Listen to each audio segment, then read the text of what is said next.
there's really only one fundamental force in reality, which is magnetism.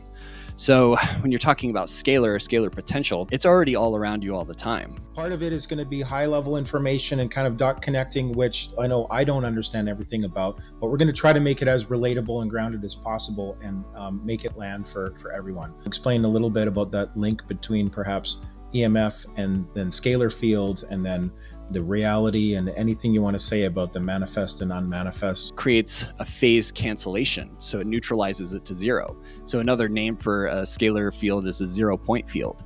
And this ties into the dielectrics, ties into magnetism. It goes down a really deep rabbit hole. They call it bioscalar. It's like our bodies are way more affected by scalar in general than they are from transverse waves. So it's kind of like meeting the body with what it's most used to, and the language it speaks the best, and that's scalar versus the transverse EMF.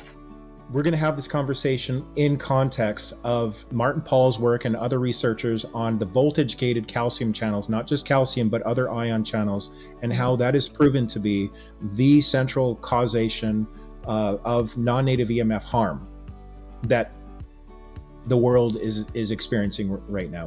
What we're looking at the voltage-gated calcium channel level is that your body's flooding the cells with 100 times the amount of calcium than normal, and that affects signaling endogenously. So what seems to happen with Blushield is that when you have something that's coherent, that your body can entrain with and get into a rhythm with, the body stops mounting that immune response to the non-native EMF, and it can reallocate immune power to creating homeostasis, balance in the body. We've got the study on it, and it says here in your summary, the first EMF protection company that we're aware of to test the effects of our devices on the voltage-gated calcium genes and find notable improvements, with improvements noted in cognitive function, sleep, heart rate variability, voltage-gated ion gene normalization, blood glucose, immune response, and overall self-reported health among relatively healthy adults. The 4 genes were shown to be hypermethylated in our study that cover all 4 of those types. So maybe that means, we kind of have a versatile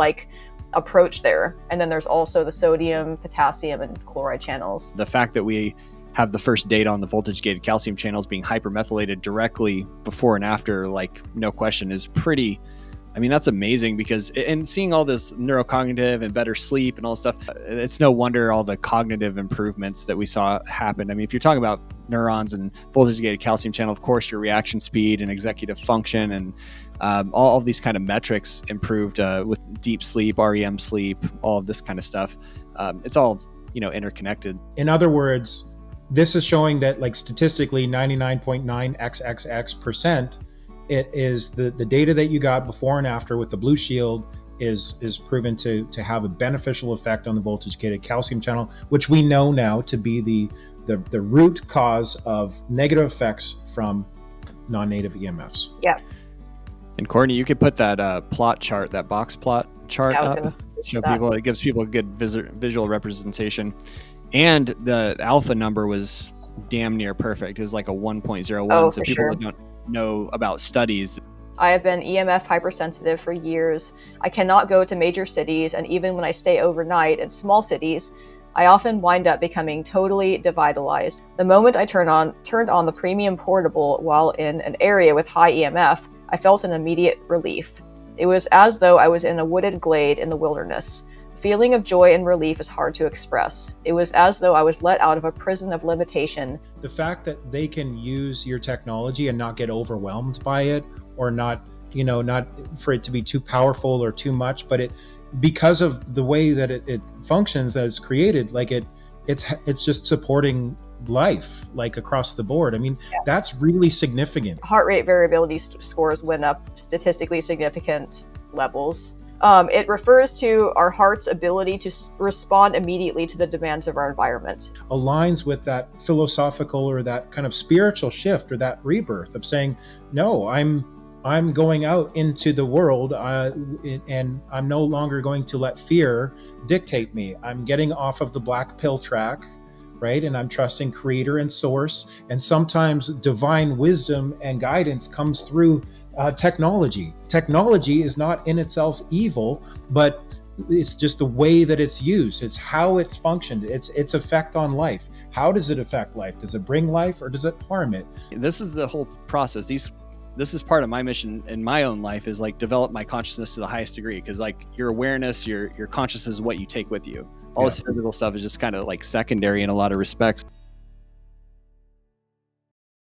All right, I want to welcome everyone to this conversation. We are with Brandon Amalani. Am I saying that right, Brandon? It's Amalani, yeah. Amalani, the CEO with Blushield, and Courtney Taylor, the lead researcher with Blushield. Brandon and Courtney, welcome to this talk. I'm so looking forward to this. So glad you're here. Yeah, thanks for having us. It's good to be here. Thank you. Excited. Definitely glad to be here. So this is an exciting talk. We're going to get into, here's the 5 areas we're going to get into today. Let's do a preview of what we're going to cover.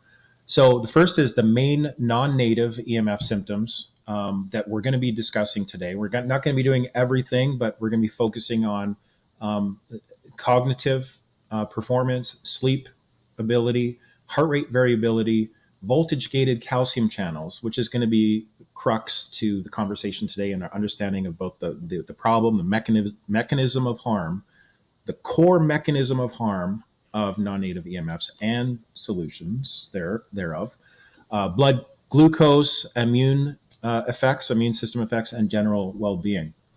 We're going to then get into best solutions for non-native EMFs. We're going to do a general sweep, and we're going to look at new developments.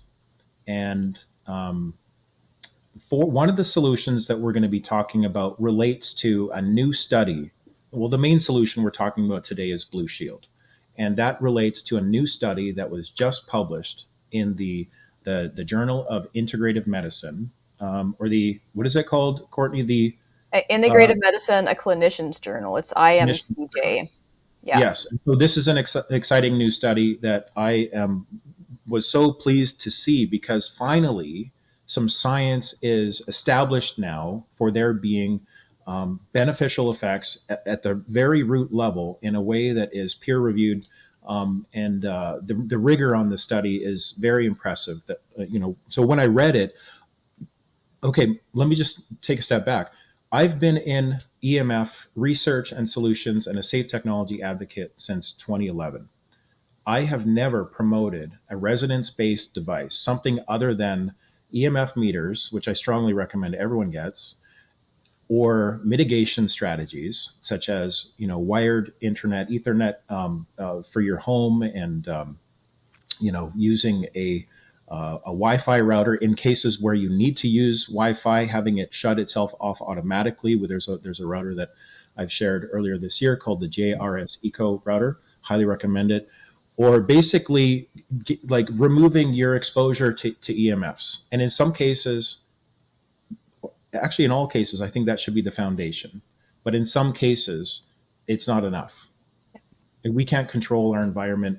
And we'll get into why some new developments with SpaceX and with Starlink and other contextual considerations, why we should now be open to looking at another layer of EMF protection, which I'm excited about evaluating at this point. I'm super excited about evaluating this because the science is there and the testimonials are there, which we'll get into. So just to flip back here for a second, we will look at the mechanism of non-native EMF harm. Martin Pall and other researchers have pioneered this. They put their lives into this. And this was core and central to one of the reasons why, we did the 5G summit 5 years ago, was to do a 2-part interview with Martin Pall on exactly explaining the mechanism that he and others discovered, the core mechanism of harm caused by wireless radiation, microwave, and other forms of EMF. This is critical to our understanding of not only the problem and the awareness, but the solution and how it works in our biology and how we can finally get to solutions that we experience for ourselves. So we'll get into that, and we'll look at an explanation of that. And then, as mentioned, we'll look at the brand new study and on Blushield in integrative medicine. And then we'll get into a deeper discussion of consciousness and what this reality is and how we are interfacing with, the unmanifest, the manifest, the physical, the consciousness aspect and scalar. I really want to have a discussion about scalar technology today.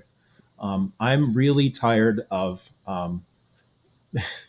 you know, snake oil that's out there, products that claim to do a certain thing but can't back it up. Or it seems like, for example, I've tried other resonance technologies, and companies have even sent me resonance technologies that I've then asked, how does this help? Can you please describe the mechanism, and please show me proof of how this works?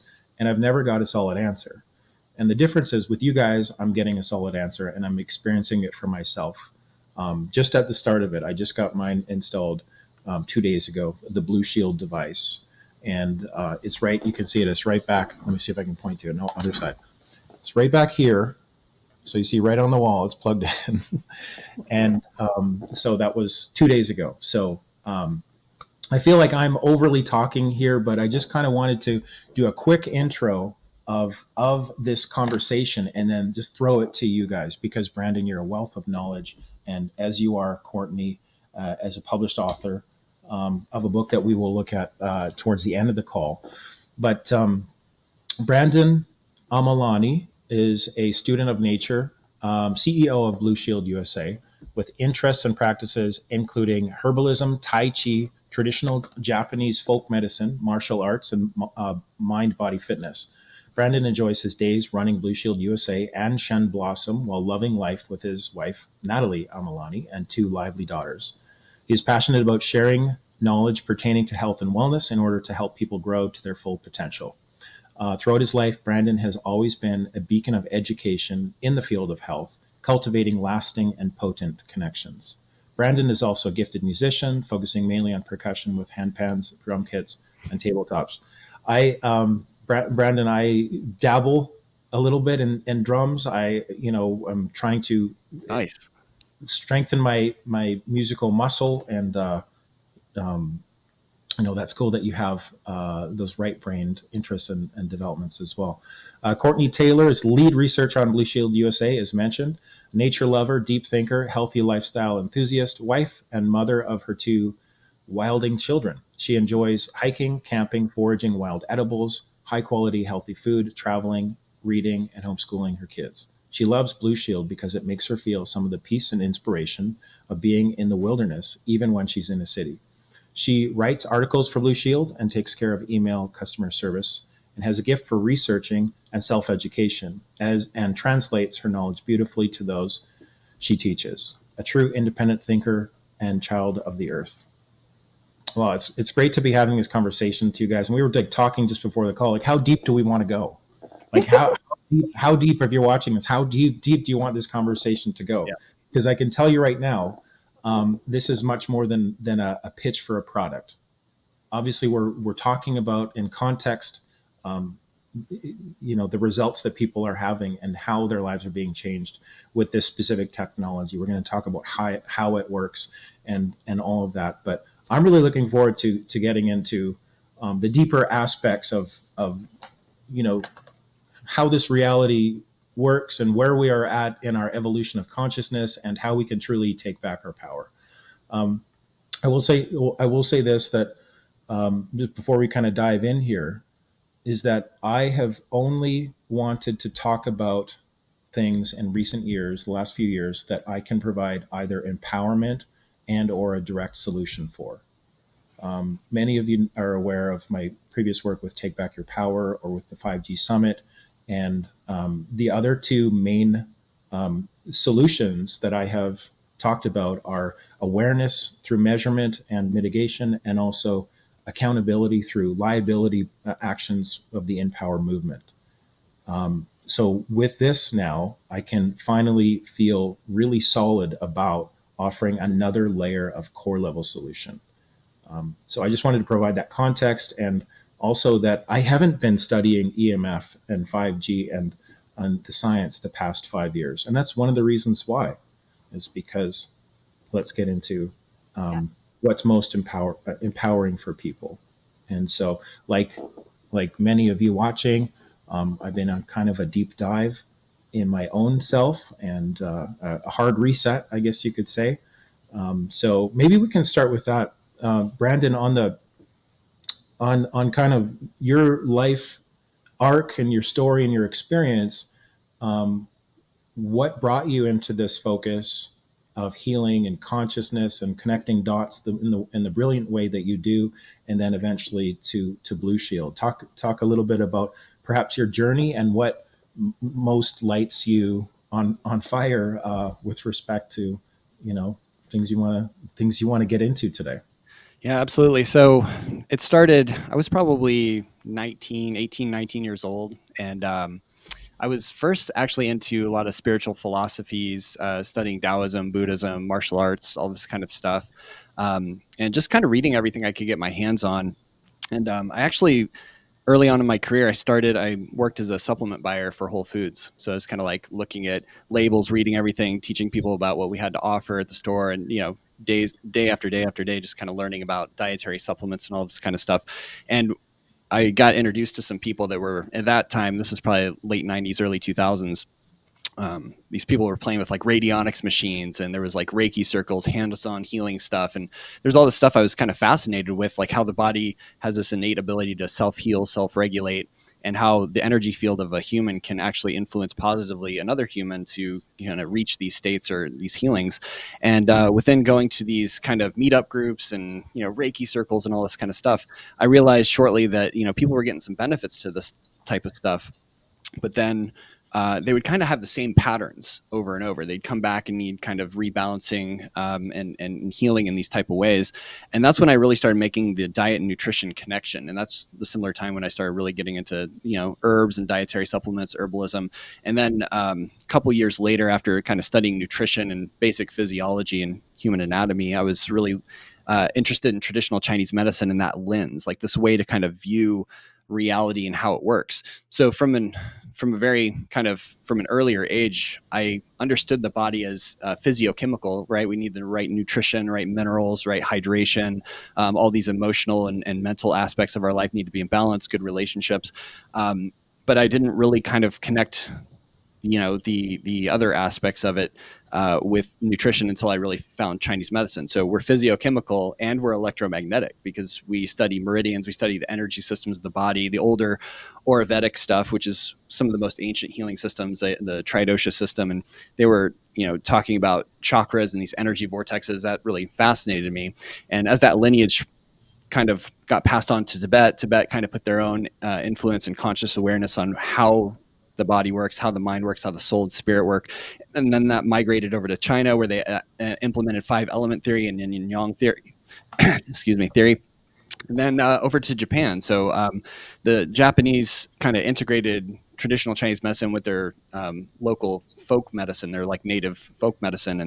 And Japanese has kind of the Japanese have this really interesting and I think profound, because their attention to detail is just very unique culture-wise, and their level of discipline is just absolutely crazy. And got involved with some people, some families, lineages out there, and that's when I developed Shin Blossom, which is the company I founded that we specialize in traditional Japanese sake extracts and kind of rare formulas and herbs that you can't really find anywhere else because it's a closed supply chain.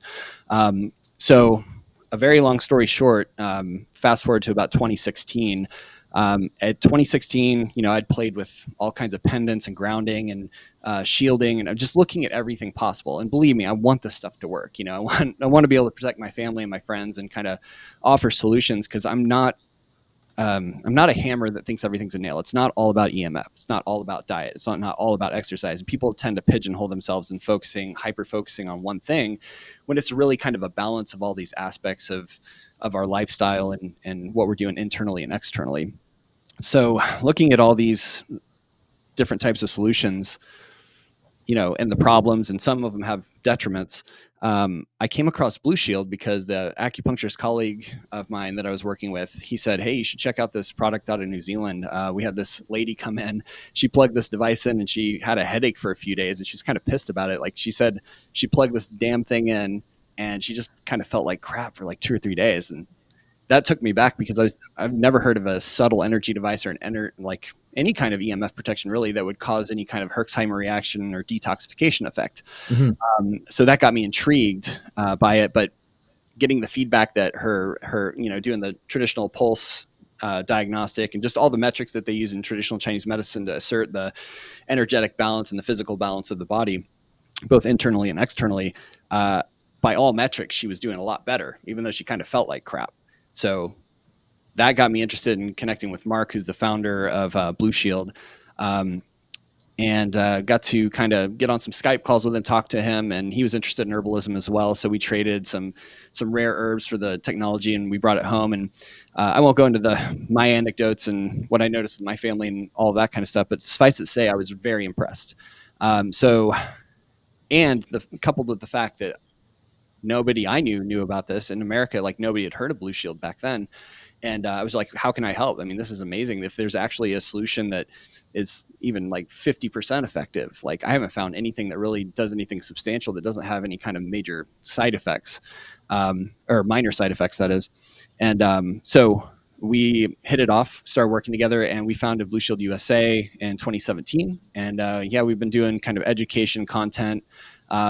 Courtney came on shortly after and started writing articles for us, and she's our lead researcher, as you mentioned.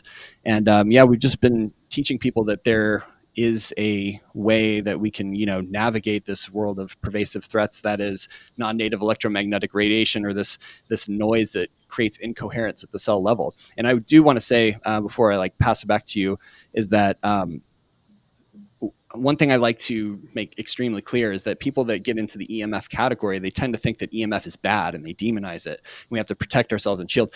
EMF is all there is in nature. Like, there's beneficial EMF. The sun is a form of EMF. You have telluric currents in the earth. You have magnetic fields everywhere. You have vibrations and scalar energies coming from everything in nature. And those are all beneficial and keep us in tune. And that's what we're naturally designed to resonate with, essentially, if you think about it that way. So our cells, our bones, and the densities of our tissues are transceivers. So they're transmitting information constantly to the external environment, and they're receiving energy. So what we're talking about specifically with non-native EMF, which could be argued that it is native because it comes from, reality, is really about noise to signal ratios. And that's something to really consider. We'll get deeper in the weeds, I'm sure, on that. But I just want to let everybody know that there's beneficial EMF isn't good or bad. It's just how it's created, transmitted, and received by the body, and how the body interprets these signals in the environment. Right. Thanks for that. So you came from Asian, traditional Japanese and Chinese medicine, and you were an acupuncturist. Is that right? I'm not an acupuncturist. I just work with a trained and certified acupuncturist that grew up in Japan. So I've learned a lot vicariously through him. I've always been focused more on the nutritional side of things. And I kind of, he helped me source some kind of rare and unique botanicals. And I've always been focused on the education about TCM. So I've never had he has a private practice, but I've never had a practice myself. So let's talk about EMFs and you mentioned EMFs are not inherently bad by nature. There's natural EMFs, and we are electromagnetic beings, right? Our heart produces plus or minus a field of 6 feet or more, I guess, depending on, would you say, like, the size of the field of the heart, the electromagnetic field depends on how much source energy is running through you, right? Like how much spirit or how vital you are and how awake you are, both, I guess, in the physical and the consciousness aspect. So I'd love to hear your take on that, and love to hear more about, let's get into like scalar energy, or the scalar reality. What is that? Because I've been hearing this for years, right? And everybody is watching this is probably, in our community has done the rabbit hole, and we're like, that's interesting, but I don't really understand what it is or how it works or why it's important for me to understand that. And B, I want what works for me. And if something doesn't work, then, we tend to move on. We tend to be, consumers of information, seeking the solutions to things like how we can have more health, wealth, and better relationships, right? That's just kind of how we're structured. And so obviously we're going to get into like the core aspect of well-being and how, being able to tap into scalar level healing processes and fields could be of benefit. So what's your thoughts on that? Maybe if you could, explain a little bit about that link between perhaps EMF and then scalar fields, and then the reality, and anything you want to say about the manifest and unmanifest. Let's do it. So you just want to jump off the deep end, basically. Yeah, let's jump off the deep end. Why not? Let's go for it. I love that question because I've studied it for a really long time. And yeah, you're right. You just get all this kind of, you get some good analogies a lot of the time, but essentially you have to understand the fundamental conjugate nature of reality. You have to understand like constructive and destructive wave interference, and you have to understand that everything's magnetodielectrically charged. So there's really only one fundamental force in reality, which is magnetism. So when you're talking about scalar potential, and you talk about creating scalar, getting close to scalar, it's already all around you all the time. So if you take like a signal through an oscilloscope and you have a +10 and a -10, that creates a phase cancellation. So it neutralizes it to zero. So another name for a scalar field is a 0-point field. And this ties into the dielectric, this ties into magnetism. It goes down a really deep rabbit hole. Is that like the concept of noise canceling headphones, or technology that outputs the opposite of a wave in order to bring it back to zero in an audio sense? Does that work in the same way? And I just want to say, Courtney, feel free to jump in here. Part of it is going to be high level information and kind of dot connecting, which I know I don't understand everything about, but we're going to try to make it as relatable and grounded as possible, and make it land for everyone. But Brandon, don't dim your light. I want to hear your deepest dot connecting on this. So, but yeah, talk about you mentioned the 0 point, and is that a correct understanding? Like it's like kind of, yeah. And is that how the Blushield technology works? Like, does it bring back to the amplitudes in the waveform back to zero? Well, we can get into that because it's more based on the informational fields, how Blushield works. But to answer your question, yes, it's that phase cancellation. Man, where do you want to start with that? So when you create if you want to define it, so you have two types of energy fields. So you have what we see as the centrifugal magnetic divergence or inertial dissipation. You have a transverse electromagnetic. So across the whole electromagnetic spectrum, you have faster moving frequencies, slower moving frequencies, but it's a transverse and it has a time component. So essentially what you're doing is you're saying how many times does this complete a cycle or a circuit within a second? So cycles per second, hertz. That's measured with a time dilution in cycles per second. So scalar is measured in volts per second. So volts per second instead of time. Okay. Yeah. So it's volts per second. And if you want to get really technical about it, it's basically, and then the other thing you have to understand with all this is ether. So a lot of people kind of like just shut down, but ether, there has to be a medium. There has to be something interconnecting everything. And this ether scalar concept or idea is ab extra and antecedent to psychophysicality. So it's literally outside of the box. And by definition, you can't trap it and measure it and quantify it in that way. And that's what quantum physics is really trying to do, is trying to take this kind of abstract potentiality and make it a reality. But our best kind of definition is it's a longitudinal electromagnetic pulse perturbation of the ether. So it's an ether modality. So it's a way to stimulate these plasmoids and if you want to call them subatomic structures in and around the body, and create kind of a superposition structure, essentially. So it really comes down to two principles: coherence and incoherence, or constructive wave interference and destructive wave interference. So you mentioned though, sorry to interrupt. I am going to be interrupting a little bit because I feel our audience is like, okay, well, what does that mean? What does that mean?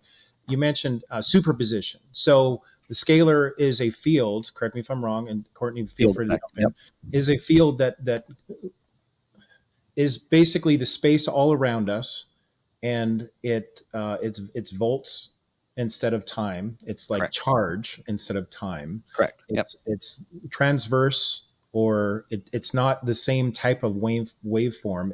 And I've heard it explained, it's like 90 degrees to the actual, to an EMF waveform. Correct me if I'm wrong, but I'm just trying to better understand what scalar is. It's basically all around us. We have it all around us, whether there's technology or not. It's a natural occurring field, right? And it plays a crucial role in, would you say, consciousness and health and well-being? transverse electromagnetic energy, because there's always a scalar component to the transverse electromagnetic. So if you think about it like this, what you're trying to allude to, I think, is like that scalar moves along the field of propagation. So if you have like a little earthquake in the middle of an ocean, you're a boat sitting at the center, the 0 point, the lowest simplex pressure mediation, it creates a field going towards the shore. And then as you see these waves start to occur, it gets more massive and more massive. But the progenitor perturbation, which means, like, I'm using these words, I use them for specificity so people kind of understand, like, I'm not trying to be arbitrary with this. This is a very specific phenomenon. A perturbation is just an agitation. If I was to like connect a string from me to you and I agitate the end and create these ripples that go out to you, that's perturbating or agitating the medium or the substance. Basically, so if you're a boat, disturbance. So if you're like a boat at that 0 point and it creates this compression and refraction towards the shore, and you start getting these waves, which could be equated to transverse electromagnetic, your boat might not feel anything, right? Even though that source of this massive amount of magnitude affected this huge wave going to the shore, the boat was right there at the center point. So it's not as obvious, but that field effect occurs. So what you were discussing, just to kind of make it an analogy, is that the longitudinal compressions are different because they're kind of, and then with the scalar aspect of it, it's like I'm saying, it's everywhere and nowhere. So it's already there. You're just like creating an ether agitation that creates this torsion. And when we're creating strong scalar field effects with electronics, what we're doing is we're amplifying the voltage potential, and usually use high power Tesla coils. Like one of the best machines on the market, hands down, that has the best comprehension of this is the Therify. They're using like 500,000 volts to create this voltage potential through an ionized plasma, and they're splitting the spin charge, and those fields are basically vortexing or imploding and creating kind of basically a superluminal energy, because scalar energy is faster than the speed of light. And again, going down a rabbit hole, man, like there's a lot of propaganda in the scientific community, and it's not anything new. Like we know about like the 2020 era. I mean, it goes back historically a very, very long time. And, people, they don't really want people to understand how reality works. A lot of the stuff has been suppressed because it's been weaponized as far as like using scalar for, again, it's not good or bad. You can use it for beneficial, altruistic things. It just is what it is. It's how you use it, like a tool. What you just mentioned about high voltage applications, is that what Tesla was doing? Absolutely. What he patented a lot of different coils. A lot of people, and you'll see it. It's weird because when you search like a Tesla coil, what you'll see is the biflar coil. So it looks like a little flat pancake. Mm-hmm. But some of the ones that produce natural scalar potential are what are called an air core transformer. So it has a primary and a secondary, and it's basically in and of itself creates scalar potential. And if you have two of them that are tuned simultaneously, they'll interplay and create phase conjugation. That's a whole nother story. But it's a voltage potential that you're creating. And with Blushield, we're using a very low, and I use the word homeopathic very loosely here because I don't want people to associate it with homeopathy, which is a very different thing. But the principle is that it's so low power that it actually has a strong effect, biologically speaking, in the environment, versus needing these super high power coils that like people have used for eons for creating scalar potential. Yeah. Courtney, what's your thoughts on this? So I wanted to kind of define scalar a little bit. So some people, like maybe kind of like scientifically or just like trained engineers, don't like or don't agree with using the term scalar, because they're like, well, a scalar is just something that has, it's a quantity that has a magnitude and no direction, versus a vector. It's like they compare it to a vector, which is something that has a direction and a magnitude. But a scalar field, like Brandon was saying, is not measured across time. It doesn't have a direction. It just, when there's a field, it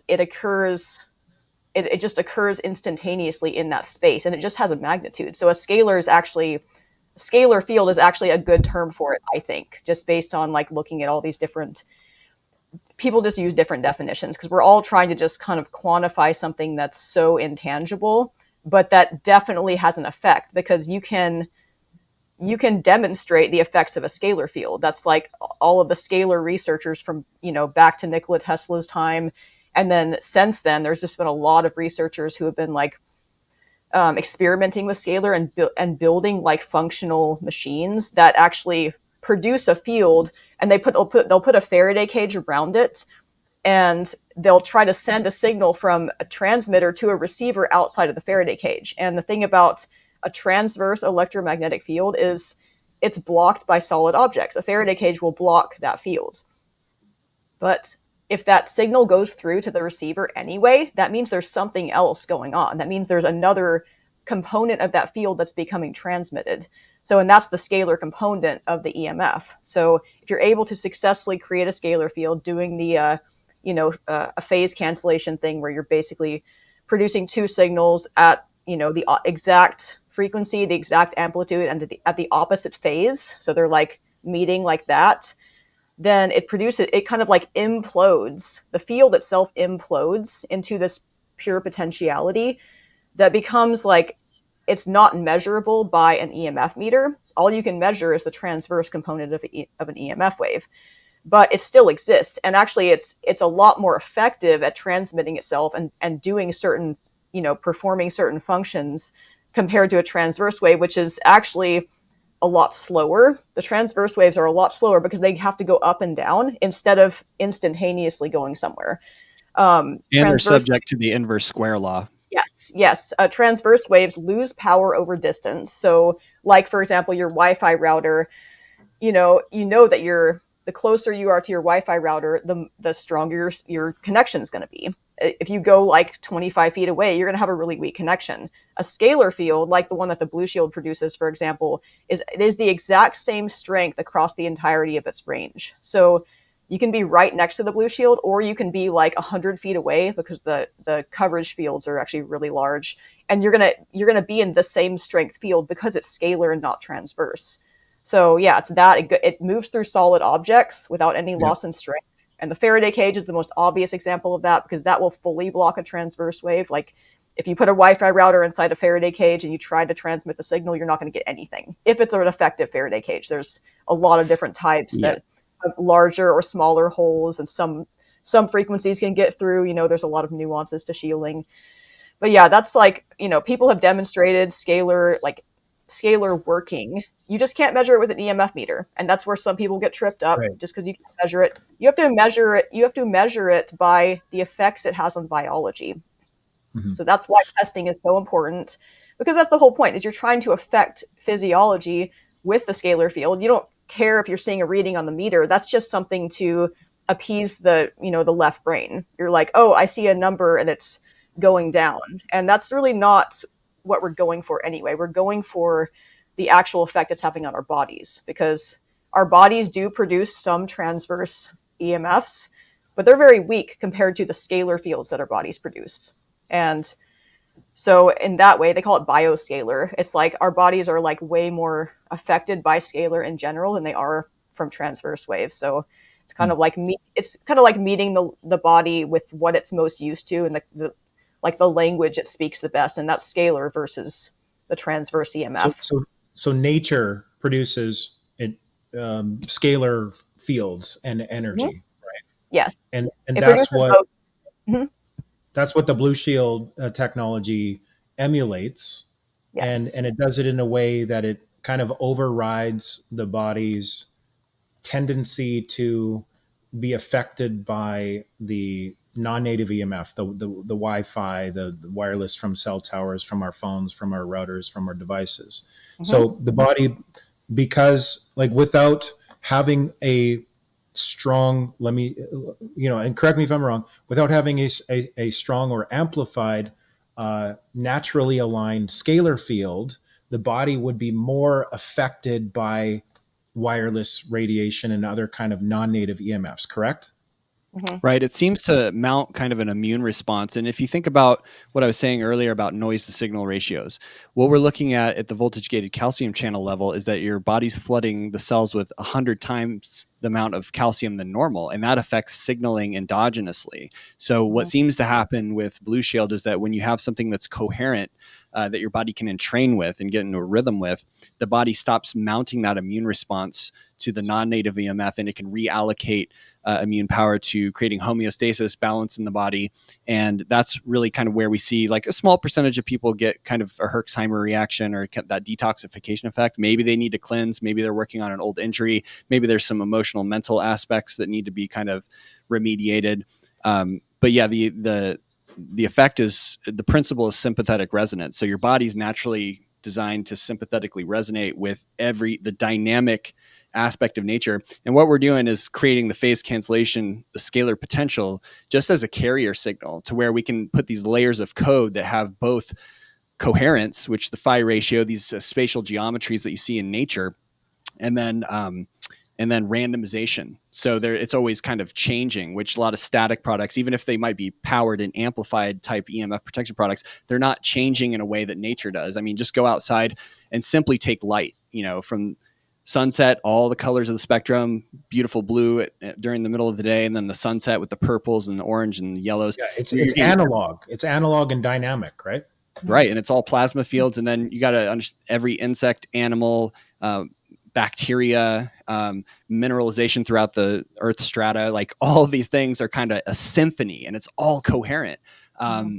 But when we start introducing non-native electromagnetic radiation, the router is the best example, because you can take one of your meters and make it an acoustical wave so you can actually hear the noise, and it's like just like all over the place. Sounds nasty. And we can't hear that from an auditory. It's outside of human hearing. We have an EMF meter. Yeah, you can turn the EMF meter, the audio on, and you can hear it. Okay, I have a very important question now, though. It's like, do you have to be slightly on the spectrum and like a geek, a reality geek like us three, in order for that Blushield technology to work?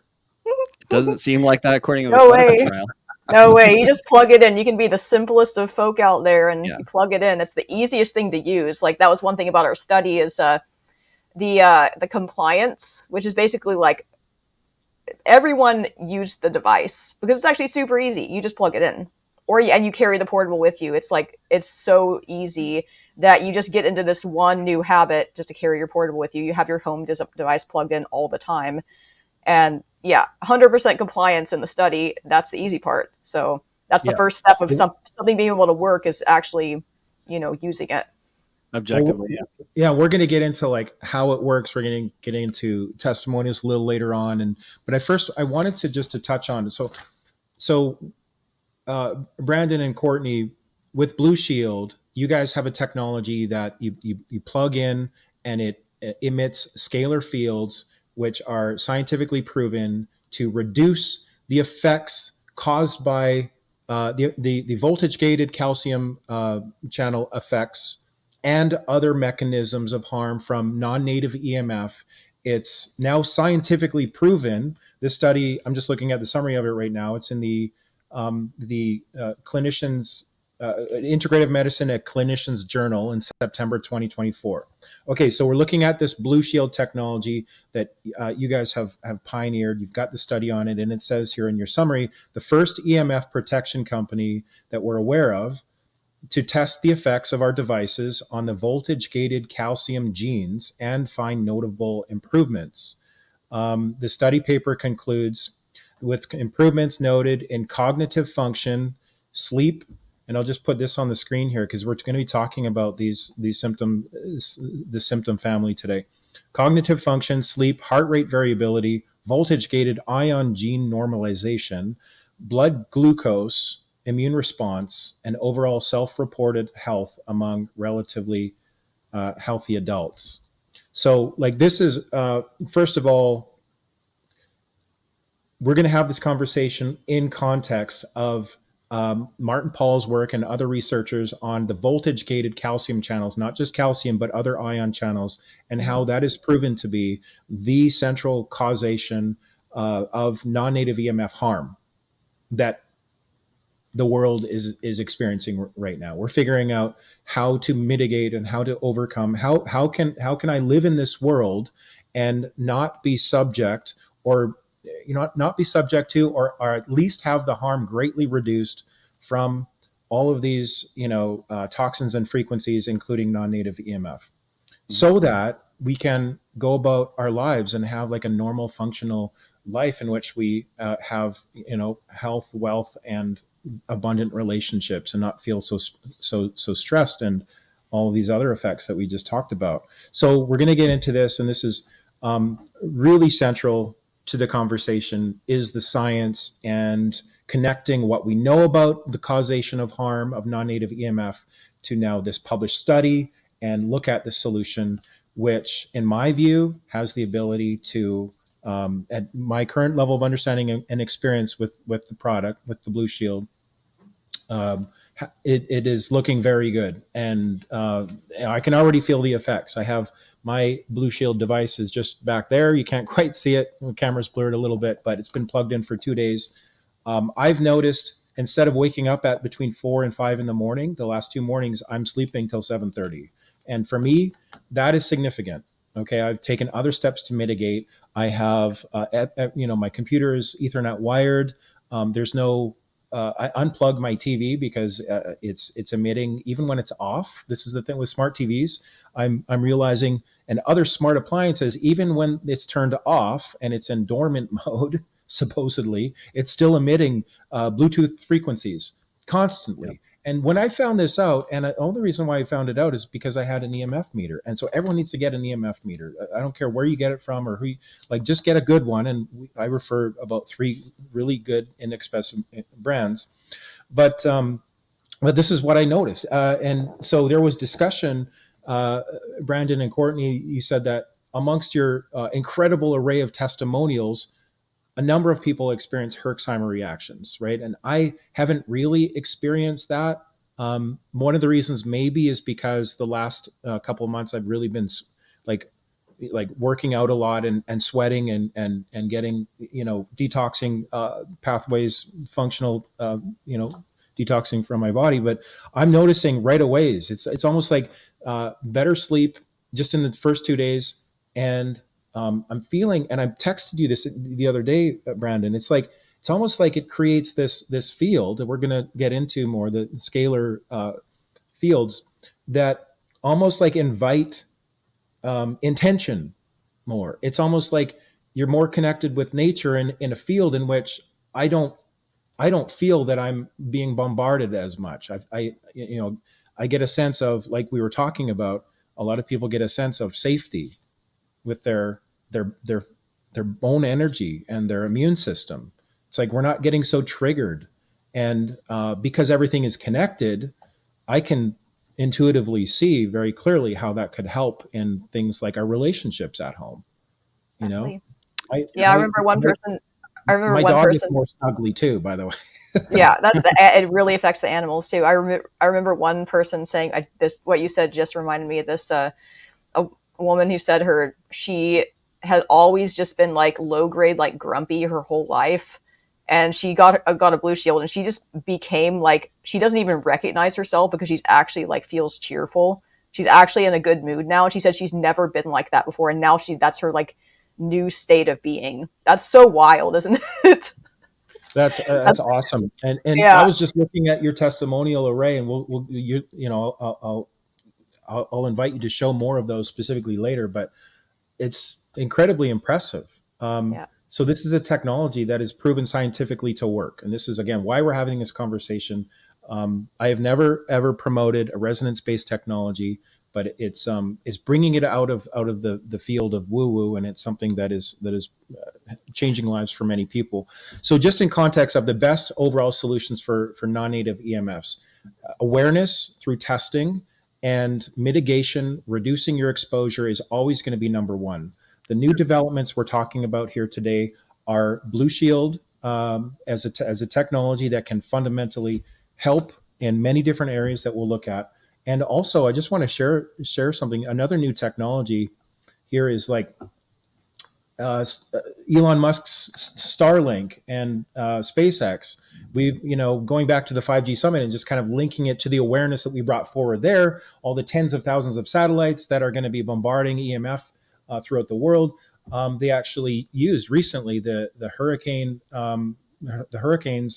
in September in North Carolina. The FCC let Starlink provide service to cell phones in areas hit by hurricane. So they're basically using this and says temporary authority comes after Musk slammed FCC for not giving money to SpaceX. So obviously we can see that they're using this as an excuse to roll out Skynet, right? For lack of a better word. So unless you have like a metal roof and shielding and all of that stuff, you're not going to be able to mitigate through traditional metals or traditional methods the increase in the prevalence of EMF. And isn't that one of the messages? And maybe we can just open this up right now before we kind of go deeper. Isn't that one of the messages for us at this time is to kind of shift away from an awareness-based perspective where we're kind of like become aware of problems in our world, at things that could become a threat, and kind of go into fear, into being a creator of our environment, a creator within a healthy environment of the future timeline that we want to co-create with our divine source, right? Yeah. Like, isn't that why we're here? And isn't that the shift of the ages that we've all been hearing out? And doesn't it happen through us? Yeah, I think it has to. I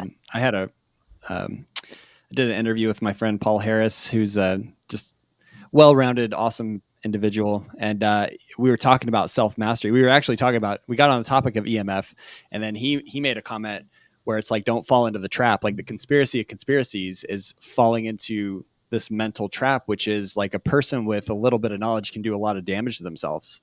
So it's like, if you really like think and you're paranoid about all these things around you, and if you really knew like how many trillions of processes were happening throughout your body at any given point, or what's happening with all this, these electromagnetic fields, like for example, like you said, satellites beaming down at us. But I mean, think about if the planet has an electromagnetic field, has an aura, so to speak. I mean, how is it affecting the periphery and all points in time space? Once you get into the kind of understanding 0-point energy, these standing waves, as Tesla called them, and you understand like the nature of reality, and from that perspective, you know that all points in time space are connected. So everything that affects something way over there, I mean, the signal is everywhere and nowhere. Just take the simple example. I don't have a radio with me, but so let's say I get a call, or let's say I tune in a radio, like a ham radio, to a certain carrier signal. I'm getting the information wave packets on that radio, and it's transmitting a signal, and I hear it as somebody's voice on the other end, right? It makes a coherent sound that I can hear. If I smash that radio and they're still transmitting, the signal's still bouncing around out there.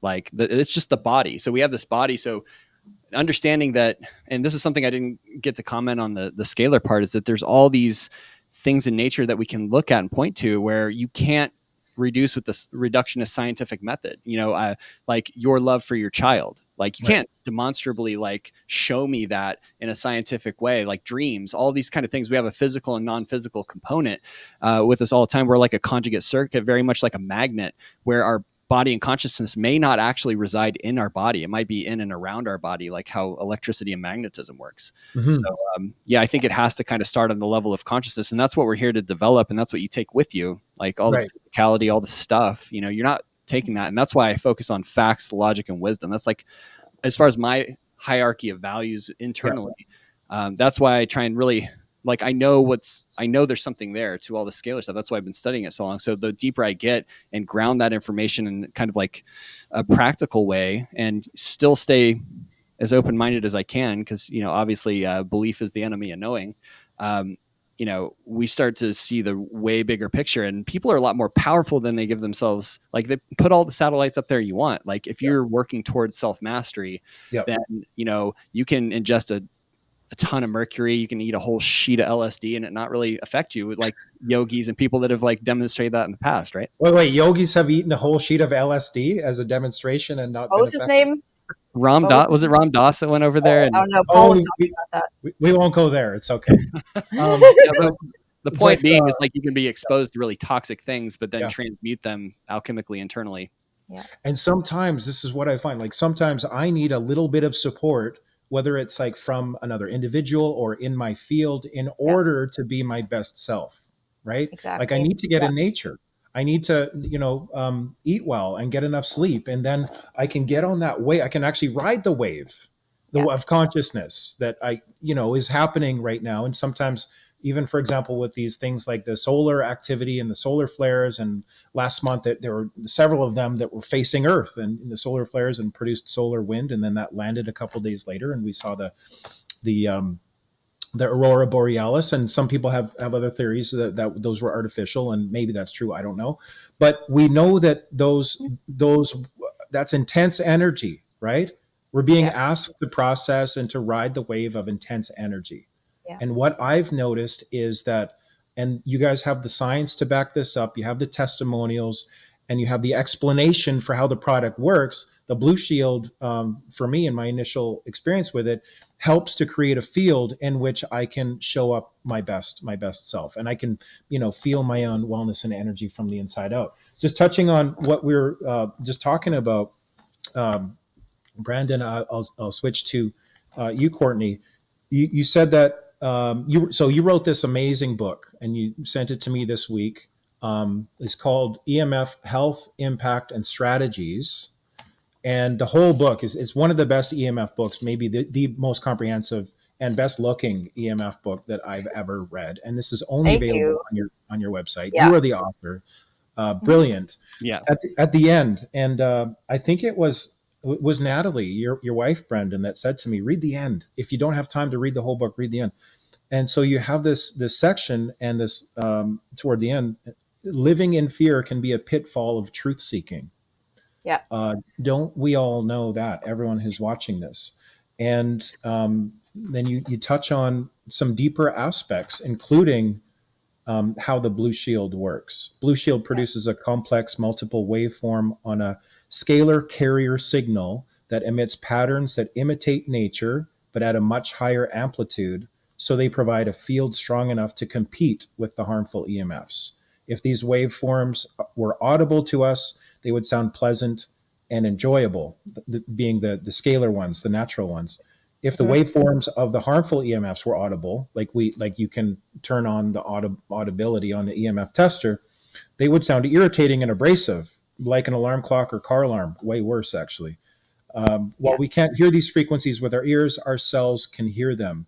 Blue Shield emits, quote, feel-good frequencies to our cells, a lot like hearing waterfalls and birds chirping makes us feel good. I've used PEMF technology in the past, and I've noticed some therapeutic effect there, but this is going on a whole new level. Yeah, think about it like this. If you were, let's say you're a radio, because like I mentioned, we're transceivers, right? How would it sound if you could hear all the radio stations at once?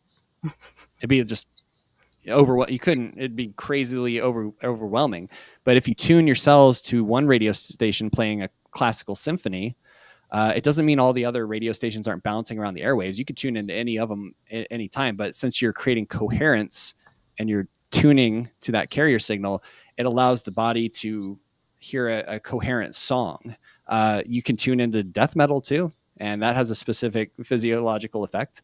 Not against death metal or anything, but there's these there's times when it works, when it's appropriate for me, but not very often. But, sorry.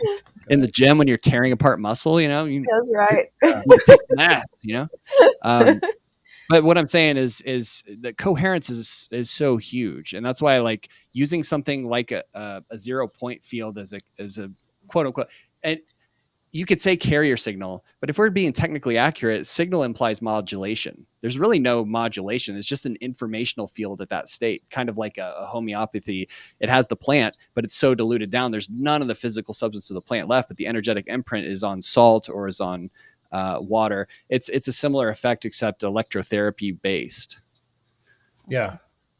Good. Well, let's get, I want to get on to this next section, and then we can get back to the discussion. So I want to give it context here and help make it land for everyone watching. And thank you again for being as part of this very inspiring conversation. So this is from, what we're seeing here is from a PDF ebook that we produce with Martin Paul. And most of our audience is familiar with Martin Paul. Your book, Courtney, references his work quite a lot, and it's not just him; it's other leading researchers. Many researchers have identified the mechanism, the intracellular mechanism for harm from wireless radiation. We know what it is. It has to do with voltage-gated calcium channels or voltage-gated ion channels. And just finding here, page 24, there's 6 pages here where I want to go through and we don't have to read word for word, but this is going to provide a fundamental understanding of how and why non-native EMF causes harm in biology. So as we go through this, you guys, I would love your thoughts. Like jump in at any point and help us kind of understand what's going on here. So I'll read some and then we'll kind of reflect.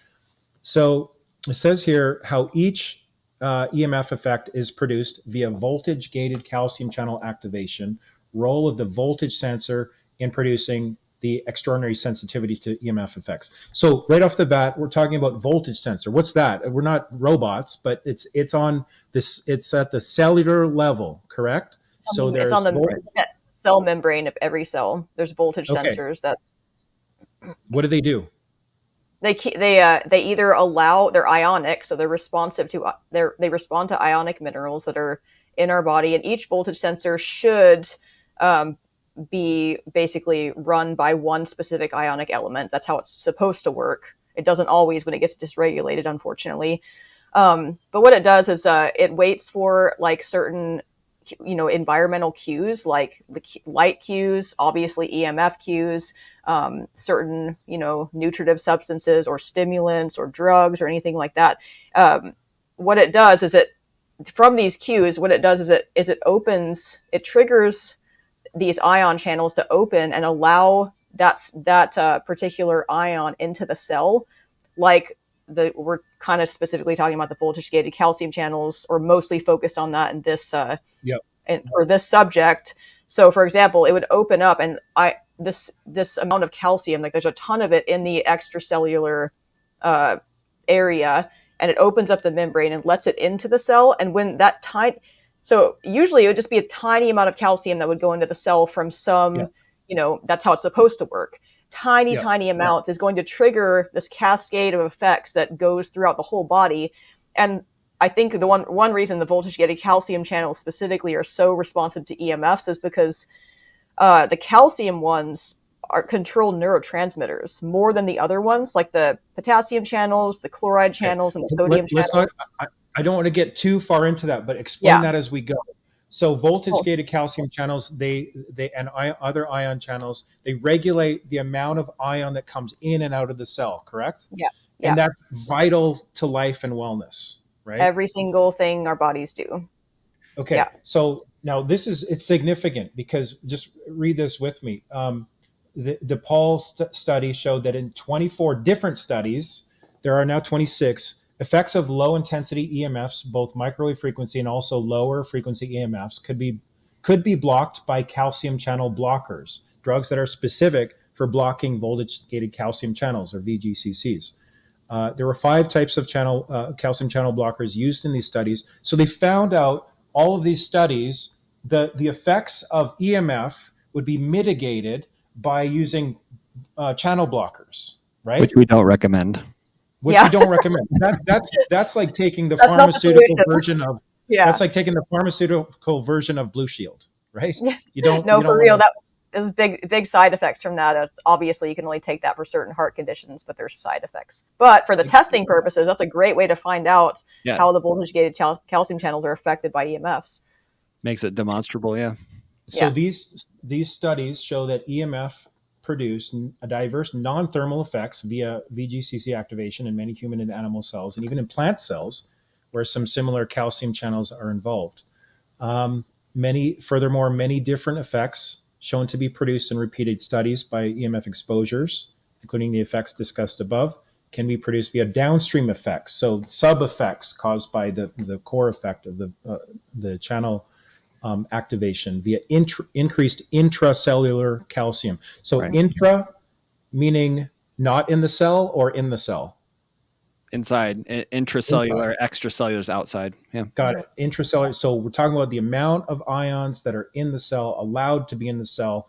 And with non-native EMFs, that changes dramatically and in a way that imbalances us and is a root cause of all of these different symptoms that we're all familiar with. Yeah, and you think about neurons as well. Is like you wonder why everybody's so agitated and can't sleep, and just like their nervous system is just totally out of whack, both on the GI tract level and the neurons, but throughout the entire nervous system. It's crazy. Right, and so this being the root cause for all of that, these include microwave frequency EMFs, nanosecond pulse EMFs, and intermediate frequency EMFs, extremely low frequency EMFs or ELFs, and even static and magnetic. So all kinds of EMF. Which nanosecond pulse EMF can actually be very good if it affects the NRF2 pathway versus the peroxynitride pathway. Yeah. So there's a distinction about good and bad on that one. So we'll get into that, the understanding of the NO pathway or the peroxynitrate pathway. And like with PEMF uses that correctly in a therapeutic way. Yep. It's important to discuss why the VGCCs are so sensitive to activation by these low intensity EMFs. And like you just said, each of the VGCCs have a voltage sensor, which is made up of 4 alpha helixes. We don't maybe need to get into all of that, but it has to do with the plasma membrane of the cell, 20 positive charges, and each of these charges is in the lipid bilayer part of the plasma membrane. The extraordinary forces on the voltage sensor are the electrical forces are extraordinarily high for 3 distinct reasons. I don't really understand all of this, but I noted here, as I was going through this, the forces on the voltage sensor are approximately 7.2 million times higher. Can you explain, can you guys just give us an overview of what this section means here? Yeah, well, to kind of, do you want to go ahead first, Courtney? Oh, sure. I was going to say, just this is our cells are supposed to respond to extremely minute electrical charges. And what's around us right now, the non-native EMFs are massively higher, and we're not supposed to have that around us. It's like these voltage sensors on the cell membrane. So, like for example, the 20 charges on the voltage sensor make the forces on voltage sensor 20 times higher. So basically, it's like any signal, it's going to be times 20 just on that particular voltage sensor because it's amplifying it because it has 20 charges instead of just 1 for each charge that's coming through. So it's amplifying the effects so that your body is only going to have to like produce the tiniest amount of like a signal to get something done. It's not really anticipating that there's going to be these like massive like fields around us that are going to be like unintentionally triggering these channels. It's not supposed to do that, but we're dealing with that now. So yeah, and also to add on to that, if you think about like voltage running through your house and you have over voltage and a circuit breaker will snap off, right? So if we have over voltage at the cell level, what's problematic, and when we, I don't know if we could talk about the C word on here, but cancer cells essentially are cells that basically isolate themselves from the nervous system. There's a lack of charge and charge distribution across cell membranes, and the immune system can't tag it. They can't send macrophages in to break them down and get them out of the body, and they just grow uncontrollably. And they're not, again, cancer cells aren't good or bad. That's what develops a fetus, but our immune system's in communication with it, so where it can signal it to turn off and take the immune system and go in and clear them out when they're not needed anymore. But what happens with over voltage, it tends to lead to uncontrollable growths. I call them misaligned cells that don't have the proper geometric structure, and you lose that charge distribution potential, and charge doesn't get distributed evenly throughout the cell membranes. Can you say, like you said, cancer cells cause a fetus? Yeah, those are the same type of cells that will just grow like crazy, super fast, way faster than any other cell until they're shut down or stopped in some way. It's the same type of cell that actually produces a fetus to begin with. Wow. I've never heard that before. That sounds crazy. Really? Oh, wow. Yeah, it's pretty wild. And those cells can come back later in life. And if there's dysbiosis or low voltage potential, you've probably heard that healthy range is 70, 90 millivolts, give or take, but people with cancer or chronic illness or disease, 20, 15 millivolts, you're really in trouble. You lose the charge. So it's the voltage is key here. So Martin says the physics predicts, therefore, extraordinarily strong forces activating the VGCCs, the voltage center, follows that the biology tells us that VGCs are the main target of the EMFs, and the physics tells us why they are the main target. Thus, the physics and biology point in the same direction. He gets into here, I think there's 3 studies, 3 key well, not studies, but areas. Strong arguments that the EMFs act directly on the voltage sensor to activate the VGCCs. Several types of evidence, each providing important evidence to support this view. So we won't get into these studies. You can go on this. So basically, this and other resources are going to be linked. If you got this via email, they're going to be in the email, or they're going to be in the description of the video. We're just going to include this free. It was part of the 5G Summit originally, the package there, but we'll just include this and the other resources free. So the conclusion here: pulse EMFs are acting directly on the voltage sensors, as mentioned, and possibly the voltage-gated sodium channels to produce the Ca2 plus increase. So we get introduced here to voltage-gated sodium, potassium, and chloride channels. So it's not just calcium. 7 distinct classes of voltage-gated ion channels are activated by EMF exposures. Yep. So this is like really fundamentally important, as everything, our society is going more and more wireless, to really comprehend what's happening in our bodies at the functional level. Right. Now you have a stunningly powerful, and we did this with the 5G Summit, and the reason I think why I didn't keep going with this vein of research and information is because, I wanted to direct people to the core level solution, which I did at the time of the InPower movement, and I wanted to direct people to sent 200,000 emails with those events to elected reps about the harm of 5G and wireless. And we did that. And then to focus on mitigation and testing, getting an EMF tester devices. So I kind of did that, burnt out a little bit. But now this idea of like connecting the research in our body, the scientific research, what's happening in our bodies, to the ability to have a field in which we can create with more freedom and wellness and energy and nature aligned energy, natural energies, with for example, with Blushield as one of the leading ways that we can do this, is like, that's something I'm really exploring. Just to kind of finish that tangent, is like, how can we move from awareness to creation, right? How can we move from like just being afraid of what's around, threatening us in our environment and in the world, to like, what do I want to create? Yeah. And for what I noticed for me is like the biggest the biggest opening in which I can get into a creative flow is if I feel like I have enough energy, peace of mind, sleep quality, and just well-beingness, right? And I'm feeling it already with this. Being supported by your environment. Yeah, having something in your environment that supports you instead of just being aware of things in your environment that are breaking you down, which is like, like Brandon was saying, like a little bit of knowledge about something dangerous going on is like can be dangerous in itself, because you're aware of something and then you feel very small and very powerless, and then there's this big thing outside of you that you have to fight and you can't really totally control. But if you feel supported by your environment, if there's something that's like your ally in your environment, then you're in a whole different position at that point. Like you can do all the EMF activism from a much more balanced place that way.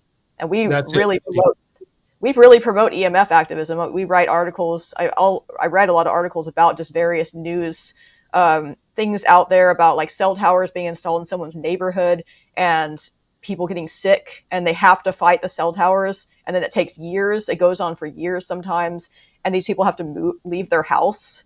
And they're doing this thing. While they're trying to be activists, their health is also degrading at the same time, and their family's health is degrading. And it's like, if there is a way to be supported by your environment, to have something that could fight back against it while you're fighting the legal fights, then that's a great tool to have. Exactly. And for me, that pathway is awareness to solution and to empowerment in a way that we are reminded and like connected with the reality that we are creating our future. We are creating, you could say co-creating with God, right? And with each other all the time, no matter what we're thinking, whether it's a focused thought or whether it's unconscious program or whatever, like it's happening from this point into the future. And so there's one other thing I wanted to touch on that. Maybe it'll come to me a little bit later, but let's kind of get back into this and finish this section of Martin Paul's document. So he's just showing here again that microwave frequency EMFs directly activate the VGCCs in isolated membranes. He's comparing here the official government IGNERP guidelines, from which are 2 to 10 watts per meter squared, so not microwatts, watts per meter squared, safety guidelines for that level of exposure. And in contrast, the science-aligned, studies-aligned bioinitiative working group in 2007 and 12 proposed a precautionary target level of 3 to 6 microwatts per meter squared, or about a millionfold lower. Yeah. So the answer is that, like, why this is going on, obviously you don't need to spend a lot of time here, but well over $1 trillion or trillion euro set of industries, the telecommunications industry has been putting out propaganda for over 2 decades. So obviously, it's up to us to become aware and then to decide what we want to do with that and how we want to create our solutions pathway going forward. Okay, so really quickly, if we can do this in like 3 or 4 minutes, or how, I don't want to get stuck on this, but at the same time, it's a key understanding here, isn't it? The understanding, okay, what is the chain of events that the published studies that Martin Pall and other leading researchers have shown, how EMFs act via VGCC activation to produce various effects. Yeah. So you want to take this one, so we Courtney? start with sure, for sure. So we start with microwave lower frequency EMFs. It activates the voltage gated calcium channels, as you see there. Then there's the intracellular calcium, which is Ca2 plus I. 3 things can happen from there. So one thing, the calcium signaling itself, as you see on the left hand arrow, can directly produce pathophysiological effects, which is harmful effects. Also, if you go to the right, that's the nitric oxide signaling pathway. This is where nitric oxide is produced in the body. This can also, improve hormone synthesis and mitochondrial energy metabolism. So obviously, nitric oxide is an important thing when it's produced in the right way and from the right stimulus. It can also, there's like a signaling thing that works with proteins that leads to the NRF2 downstream pathway, and that's responsible for therapeutic effects of EMF. So I found through all the research that I've seen that shows like the therapeutic effects has to do with short-term exposure durations. So the studies that only use like very short exposure durations, they sometimes show positive effects, even from the same microwave radiation. And then, of course, telecom industries, they see that and they're like, oh, look, it produces good effects. But they're not looking at the exposure durations. They're not looking at the type of EMFs. So I found that waveforms, everything. There's so many different factors, right, that delineate harmful EMFs from beneficial. The beneficial like electrotherapy devices that are like the PEMF devices, like the plasma electrotherapy devices that are out there that produce healing effects on the body, those are activating the downstream NRF2 pathway, which produces therapeutic effects. Because it's not overdoing it, you're getting the right doses, you're getting the right structure of electromagnetic fields, you're not getting the wrong stuff for too long. If you do get the wrong stuff for too long, that middle pathway, which is where it produces superoxide, which is what's it called? Yeah, basically a free radical. Superoxide is a free radical. Nitric oxide also, so superoxide and nitric oxide combine to produce a very harmful free radical called peroxynitrite. Extremely harmful, will destroy cells, will go on these chain reactions where it's just like straight up like no holds barred, like destroying cells, damaging DNA. Then that's the pathophysiological effects. That peroxynitrite just goes straight there. And then there's all this extra free radicals and oxidative stress that just kind of builds up and then all results in that. So it just kind of like becomes this chain reaction that just takes over. And that's another way to approach this is very high antioxidant consumption can also, and there's a lot of studies on that too, like vitamin C, vitamin E, melatonin. Those things can shut down that just out of control free radical oxidative stress. And magnesium can balance out the excess of calcium as well. Oh, that's that also, because magnesium was found to be a natural calcium channel blocker. So, these studies were done testing calcium channel blocker drugs, which obviously work but have side effects and are only prescribed for certain conditions. Magnesium is an essential mineral, and it's actually a natural calcium channel blocker, meaning it regulates and calms down excessive amounts of calcium because calcium and magnesium are antagonistic. So upping your magnesium can be really good because most people are like 70 to 90% of people are thought to be magnesium deficient. Yeah. And probably the prevalence of non-native EMFs is a huge part of that, right? It depletes magnesium. Yes, anything that stresses the body depletes magnesium. It increases the magnesium burn rate significantly. So that could be one reason everyone's magnesium deficient. Yeah, one thing also that we added to the Blushield site, because it has a profound effect, is using something like wildcrafted chaga mushroom, because not only are you activating your endogenous antioxidant system, superoxide dismutase, glutathione, et cetera, but you're also getting that double directional effect and able to regulate physiochemical responses in the body. So adaptogens are super huge as far as like regulating these internal processes when things are misfiring or sending bad signals because of the excessive calcium. Adaptogens, I think are underrated in that regard for EMF. So chaga mushroom, would you also say ashwagandha? I take that every night. Yeah, anything that's botanically considered an adaptogen. They have different energetic characteristics and qualities and directional structure function, but by and large, they regulate and normalize physiochemical responses at the cell level. Okay. Yeah. Awesome. This is super helpful.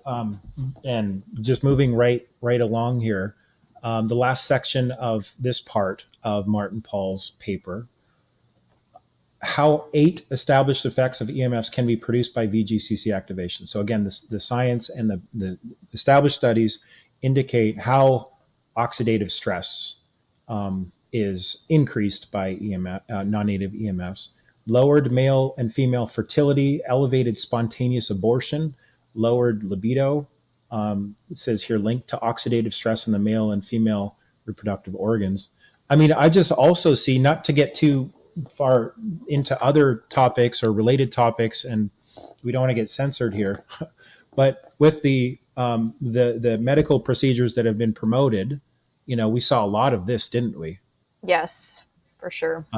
And obviously, everything connects, right? And there we could get into the weeds on perhaps on the oxides, the metals apparently that are in some of those therapies, but we won't. But there are maybe, I don't know if you guys just want to touch briefly on that, but it's not just one thing that we're kind of fighting with or dealing with here in terms of toxins, but EMFs are directly linked to various other things. Well, some of those metals also, if they're added into your body into a high amount, they're going to make you way more conductive to EMFs. Like they're going to increase you're going to become an antenna to harmful EMFs if you get these things like put in your body and you don't really know what they are.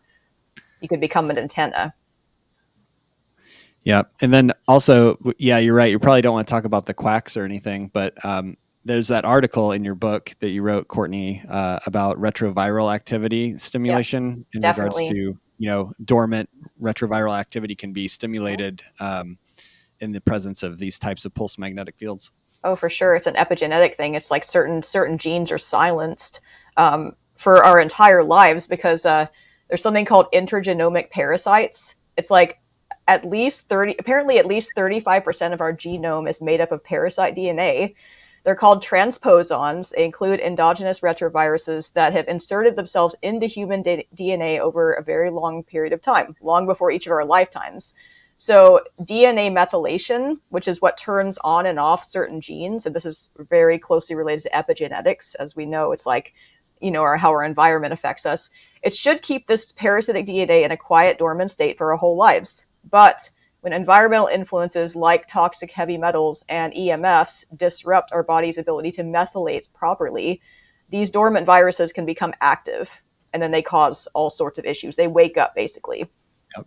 And isn't it interesting, since like the prevalence of cell towers started going up in like the mid 90s, like those of us old enough, and I'm dating myself here, like I graduated in 1994 from high school, and going back, I mean, as you say that, like 35% of DNA is essentially parasitic, but it's dormant in healthy conditions, right? And so I'm Yeah. just reminded of like Wetiko virus, or like the not self, or like this parasitic expression of life. Isn't it interesting how inside and outside, probably many people can relate to, like recognizing the increase in prevalence of that expression of life, or parasitic expression, in the last 30 years.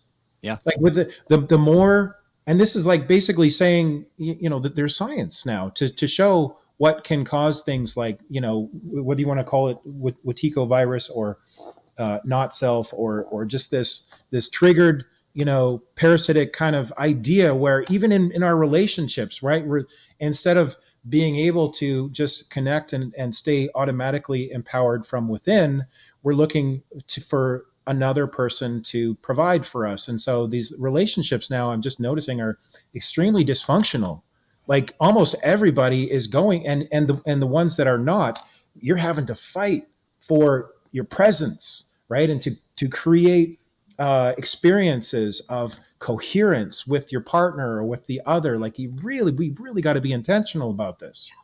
And this is saying, like, the science is all connected to this now, and like we have parasitic DNA that's supposed to be dormant, right? But then it gets activated. You're saying it gets activated by non-native EMFs and similar type things, right? And other environmental toxins, like chemicals and toxic heavy metals, and a lot of stuff we're all exposed to right now.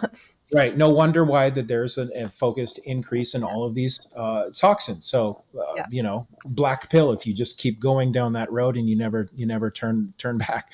So, okay. So looking at the rest of these 8, so oxidative stress, we talk about fertility, neurological, neuropsychiatric effects related to what we were just talking about, and a challenge in just not only mental focus and cognitive, but presence and ability to be of sound mind and wellness. Also, just mood, your overall mood, your attention, your sleep quality, your ability to just integrate things happening around you, or just like some people just shut down if they just there's too much going on, they can't just handle it. That's neuropsychiatric too. And like he said in his documents, the voltage gated calcium channels specifically are highly concentrated in the brain and nervous system. So there's a reason that neuropsychiatric effects are one of the main groups of symptoms from EMF exposure. Right. And just moving on to the last several here, apoptosis, or cell death, cellular DNA damage, changes in non-steroid hormone levels, so hormonal changes. Like, how often are we seeing that now? I mean, there's entire summits of people trying to figure out specifically how do I, balance my hormones, or what supplements do I take, or how can I actually do this without, getting on the pharmaceutical death pathway, essentially. Hormones, steroid hormones as well, calcium overload, and heat shock protein induction. So there's 8. These 8 are all established effects of EMF produced by voltage-gated calcium channel situation. Other effects include EMF causation of cataracts, breakdown of the blood-brain barrier, lowered nocturnal melatonin, and 15 other mechanisms for EMF, cancer causation, which you mentioned a minute ago, Brandon. So I just wanted to share that, and just to establish that, because most people, even though we are obviously aware now that non-native EMFs are harmful to us, we generally want to minimize them. We have no idea of the mechanism, right? So that's a key part of it, I think. It is, because the mainstream science has kind of been ignoring EMF harm for so long, because they're like, we don't know of any mechanism, and therefore this is probably due to chance, or just that's the whole point. That's why he did all this, why he compiled all these research studies to do this, because mainstream science hasn't taken it seriously because of a lack of a mechanism, and now there's a mechanism. Yeah, it's embarrassing. So let's just embarrassing that there'll be that much propaganda, misinformation, and just silencing of Yeah. a body of established researchers, Martin Pall among them, who have established the mechanism and made it very clear, according to the published peer-reviewed science. So, okay, speaking of published peer-reviewed science, I want to talk about your guys' study now, and how it directly shows the before and after effect, beneficial effect, not only on measurable voltage-gated calcium channel, data, but the other elements and symptoms that we talked about earlier. So, guide us through the recently produced study, and highlight, if you could, the key takeaways for us. Well, I think I'll start with how the study came to be, because we had when we were like listening to your 5G summit, which is awesome way to spread awareness. It was I thought it was a really good summit. We were like having all like thousands of people worldwide at that point use Blue Shield and have anecdotal testimonials. But reaching out seemed like people want the left brain stuff. They want the research and the empirical evidence, especially when you're dealing with a subtle energy device. And of course, there's just a lot of scam type products, quantum schmantum type deals out there that don't really do anything. So of course the timing was more right here, but we had people approaching us every once in a while saying, hey, let's do a study, like just independent, like naturopaths and doctors and stuff. But it wasn't until this guy named Tom Blue, who's a great guy. He basically got a Blue Shield just kind of on impulse, and he bought it for himself.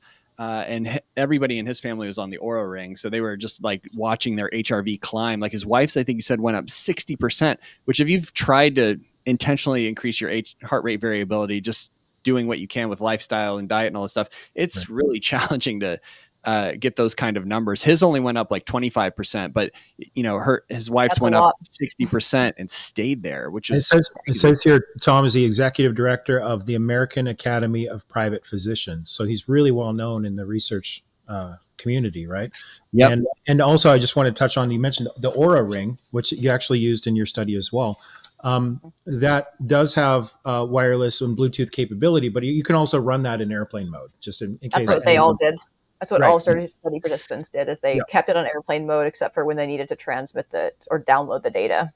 For like a few seconds a day or whatever. Yeah. Yeah. You take it off, to take it off to do that.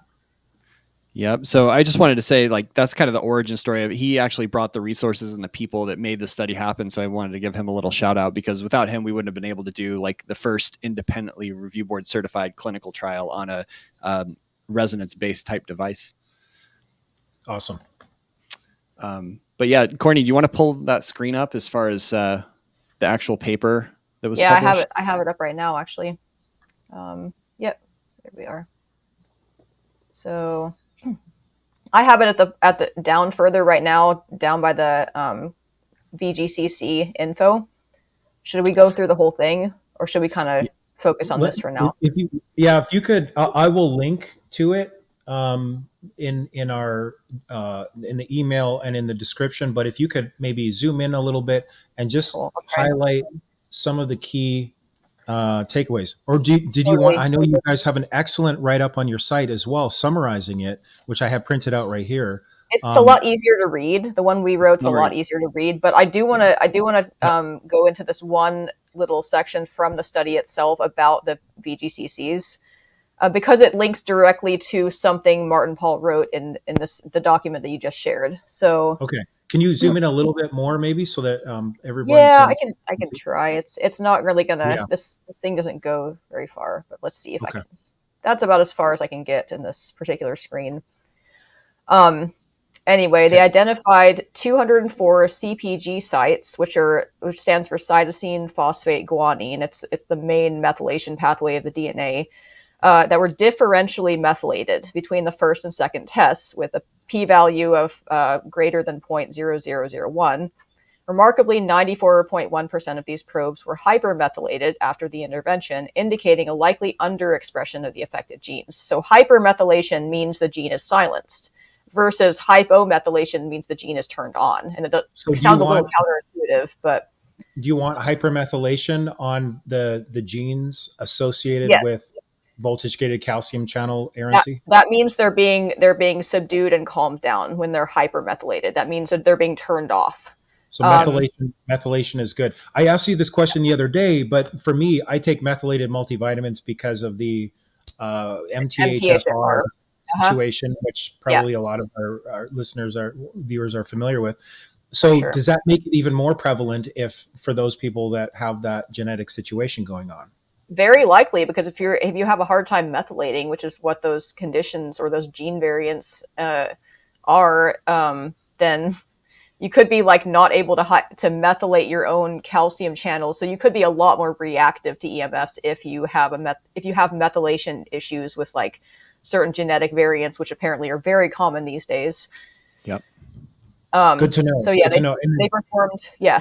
they performed some software to an enrichment and analysis of the hypermethylated CpG sites, and we identified the ATP-sensitive potassium channel complex cellular component as significantly enriched. So a whole bunch of the voltage-gated calcium channels were found to be hypermethylated, and of all of the 4 voltage-gated ion channels, there are the most potassium channels in our bodies and cells overall. There's like 40 genes that are potassium based versus like a fraction of that are calcium, sodium, and chloride based.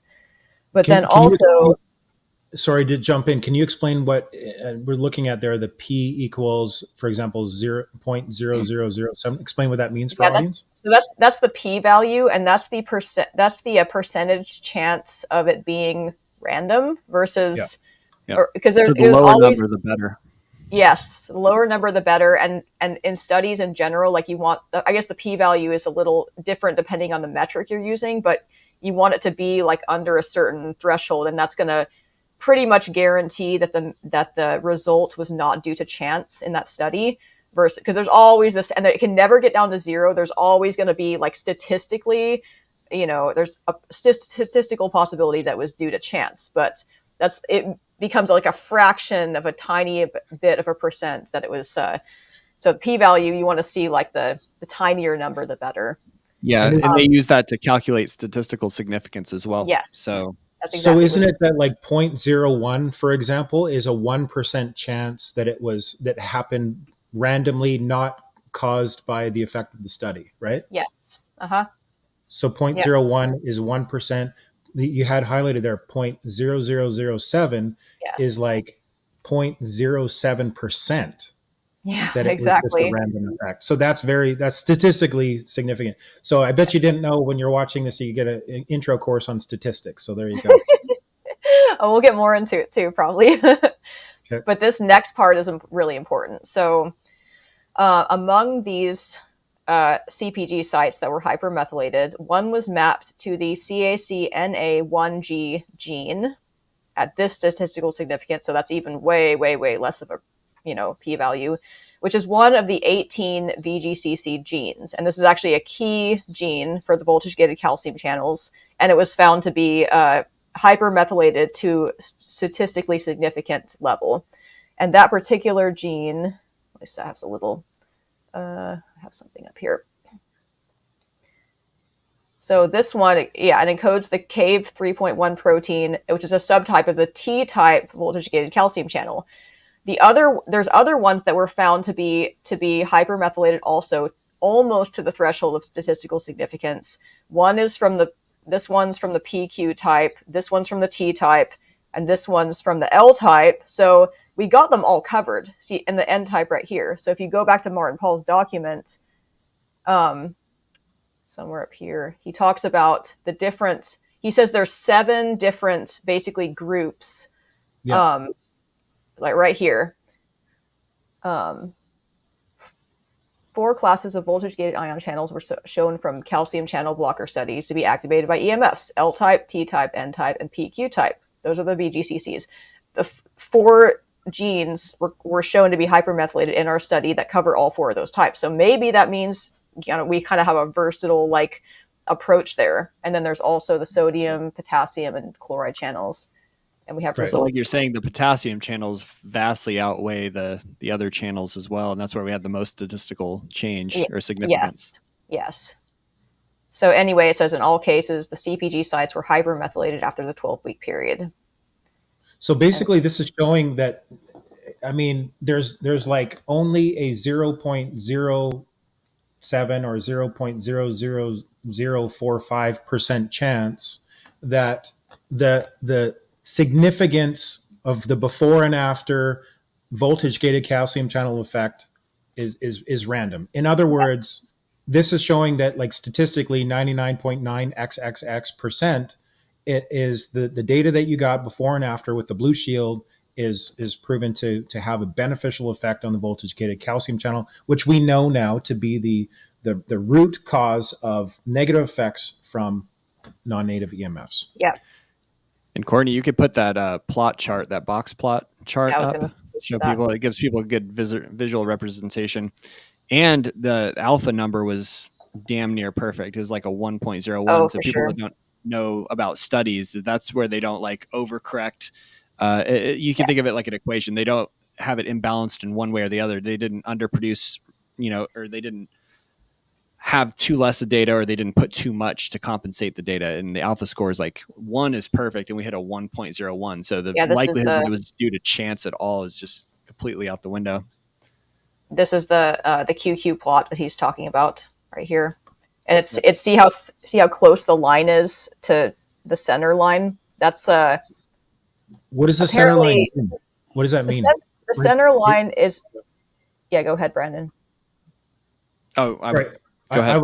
I was still interrupting you. Forgive me, but I want to know, like, go ahead. The center line is basically, if you can imagine, like, there's what's called covariates with studies, where there's going to be something that's going to slightly affect the results. That's like usually like age, sex, the season, your physical activity. There's all these variables that are part of real life.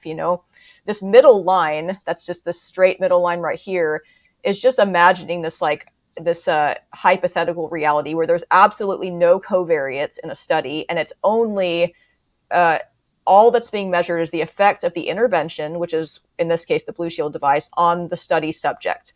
So it's obviously a theoretical reality where there's actually like nothing affecting that. And so to get close to that line as much as possible, they have to do a lot of adjustments where they adjust for covariates. They adjust for age and sex and every other, like, as much information as they can get on the participants to, like, I don't even know how they do it. It sounds extremely complicated, but that's demonstrating. So that's demonstrating, just to bring it back for our audience, the study's effectiveness in isolating the cause, isolating the effect caused by the Blue Shield device. Yeah. Okay. Yeah, so they found our score was 1.05, and we were told that that's very hard to get. Okay. And this is specifically related to the DNA methylation testing. So the part that's affected, not HRV or blood or any of that stuff. Yeah, so specifically DNA methylation, which is what was connected to the VGCCs. What's the other box graph that you had up? That was the before and after of the methylation levels. Methylation, yeah. See, it shows you the p-value right there. It's just a graph kind of showing you just all the study participants, and some of them went like super far up, some went a little bit up, some kind of stayed medium, but overall the amount was like significantly higher. That's just the whole box plot. And that's specifically the that one gene, that's the key VGCC gene, the CACNA1G. That's the key one. So basically the box on the lower left is the before, and the box on the upper right is the after? Yeah. Yep. And that's the methylation level. Okay, so it's increasing to a statistically significant amount. Awesome.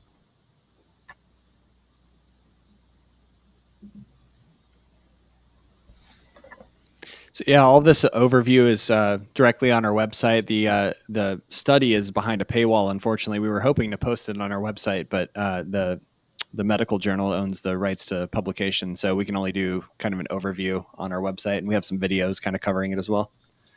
We do have a link to the study on our website too, just on this study article, and it actually is available to read straight from their website right now. It was the one I was looking at, so you can actually go to their website and read the whole study, like you've been able to, Josh. Okay, yeah. We'll link that in the email, the outgoing email, and the description as well. And the abstract is actually PubMed indexed as well for people that are curious. Yeah, let's find that. Oh, I'll show you. That's down here. PubMed link is right here. So there's the PubMed, the study on PubMed. Awesome. So there's we'll link that as well. That's great.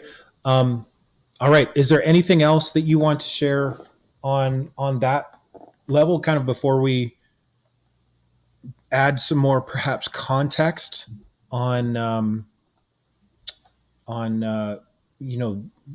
the significance of these findings, testimonials on the Blushield device, and what it means to get your voltage-gated calcium channel situation normalized?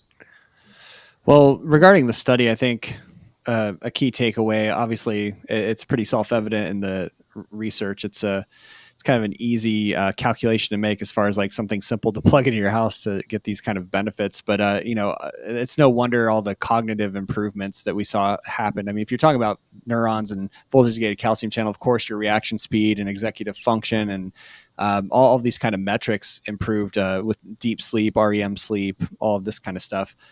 It's all, interconnected. So I think it's pretty clear as far as, all the broad spectral benefits that Blushield produced on that.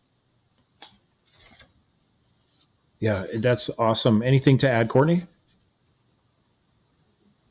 Oh yeah, so we can go back to the study, and because there were so many things actually. There's the immune system stuff too, which is actually really fascinating. So let's go to that part. Yeah, the natural killer cells and the monocytes, and it's a pretty interesting thing because I had to kind of look deeply into that. Where are we? Yeah, because immune cells, when you look at physiology, it's like relative to what? Like, are you in a calm and healthy state, or is your body fighting a pathogen? Like, what, number NK cells could be good or bad depending on what direction and when and the context of what's your body's going through. So with the Blushield, kind of what this whole like theory throughout the years and what we saw like during the earlier blood tests, like there was blood tests on humans early on. There was like before and after tests on animals.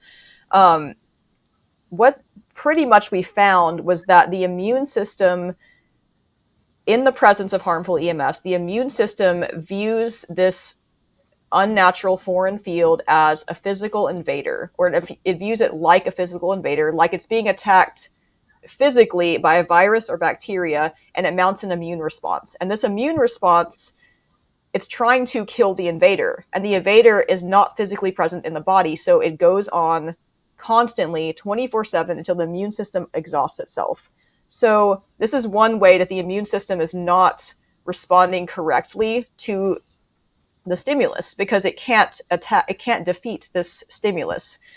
So we actually don't want the immune system to be overactivated in this way because the immune system itself produces oxidative stress and free radicals, and that can have collateral damage in our bodies. So we found, and in this study too, we found that there was a decrease in natural killer cells, which are active, which increase in the body when the body is fighting a active threat like a virus or bacteria.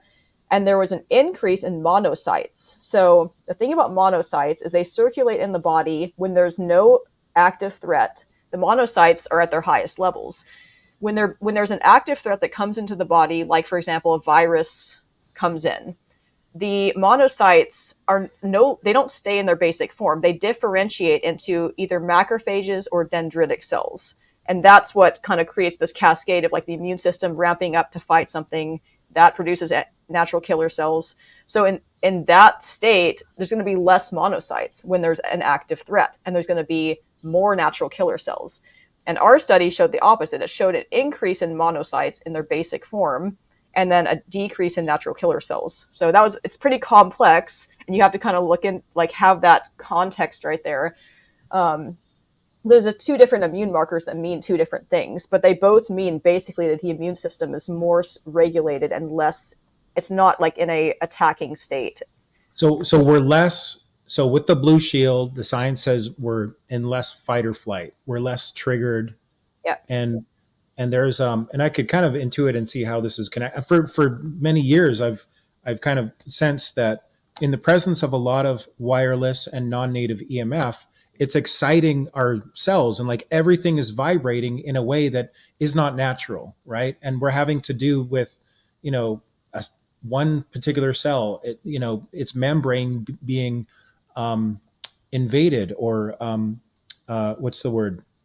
Like penetrated by this radiation, by this carrying information that isn't native to what our ancestors experienced or what our reality was before, say, 1990. It's all brand new, and the way that I intuit it is it's putting my focus, instead of like, on what's happening here, it's kind of like externalizing. This whole matrix seems to be running on externalizing our awareness, right? So we're more triggered, and we're more looking for the external for solutions to our problems. And how many people find it hard just to come back home and to take a breath and to meditate or get into that prayerful state or feel that inner well-being, that we used to have as a society, I think. So, just kind of connecting what you just said, Courtney, about how it affects the nervous system, both at this, I think, at the individual cellular level, and just holistically. We feel like, oh, there's a threat, right? And I can't identify it. So what's happening, you're explaining, in the immune system is the immune system's looking to do something about that threat. And what it's doing is not functionally effective, because it's kind of like going in the direction of attacking itself. So how many autoimmune disease, how much has that increased in the past 30 years with the proliferation of EMF as well, right? So not surprising about the immune system. Sorry if that was a bit of a rant, but I'm just trying to, see how it's connecting within myself. Yep. Yeah, definitely.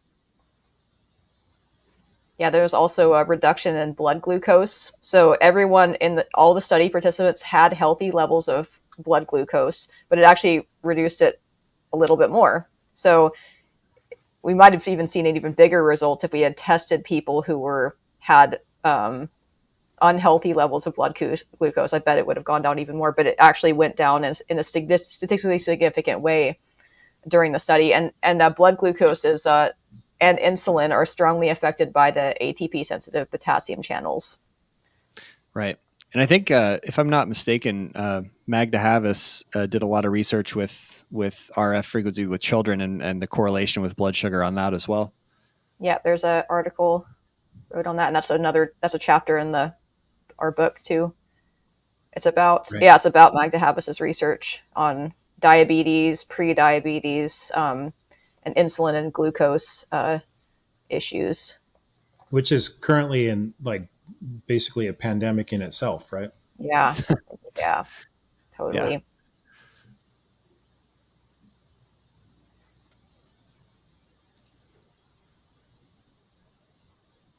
Yeah, and then the Oura ring. The Oura ring is the thing that did all the measurements for sleep quality and heart rate variability. Mm-hmm. Just like Tom Blue and his wife, their heart rate variability scores went up statistically significant levels. So, which means, if someone doesn't know what heart rate variability is, really, it's actually a pretty complex metric. It refers to our heart's ability to respond immediately to the demands of our environment by speeding up or slowing down the heart rate as needed. So basically, it's about the body's adaptability and resilience and ability to respond to our environment in a healthy and functional way, versus freezing up, or basically if there was a threat outside or you had to just get into action real quick. Would your heart be able to actually speed up enough to support that? Are you healthy enough for that to happen? And at the same time, after the threat has passed, or if you're getting ready to go to sleep at night, can your heart slow down enough to get you into a deep sleep? So the heart rate variability is the variance in the heart rate throughout the day.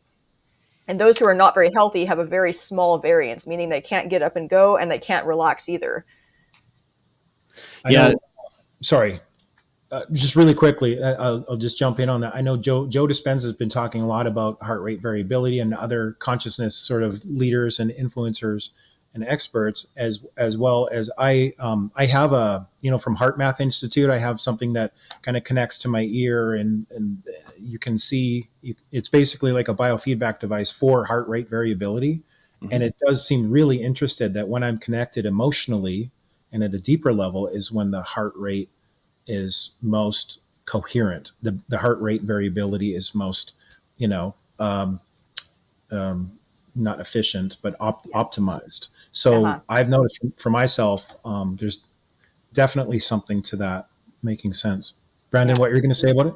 I was just going to say also that one thing to note is that really getting accuracy with heart rate variability has to be kind of metrics over time type thing. And like you'll see, I've just noticed companies in the past that have done heart rate variability on testing on products, but it was like before and after, and then, for 2 or 3 days, and that's it, but when you do it over a period of weeks, like we did, it's a lot more substantial because it can vary day to day, depending on what's happening in your life. So the metrics over time is really important as well. So again, like with Blushield, we're talking about living in a field which promotes all of these things, including optimized heart rate variability or a trend towards it, right? Which the Oura Ring shows. The data is very, very clear about. That's great. Yep. Yeah, and it also had metrics about average deep sleep time increased by 9 minutes per night. And that doesn't sound like very much, but your actual time you spend in deep sleep probably it averages like an hour and a half per night. So it's not even very much. Like we spend a lot more time in REM sleep and in like the lighter stages of sleep. So it increased from 90 minutes before to 99 minutes after. So that's a pretty significant, and that's considered statistically significant for that metric. So yeah, increased deep sleep and lower resting heart rate, which is good. That means your body's able to relax deeply. Body temperature was able to go down more, which is a more like a deeper resting state. So obviously those three are connected: the average and lowest resting heart rate, body temperature, and deep sleep. That's going to just give you a better sleep in general. And there was a slight increase in average awake time by 5 minutes, which is interesting because like if you think about if you're getting like 9 minutes more of deep sleep per night, you just probably aren't going to need quite as much sleep.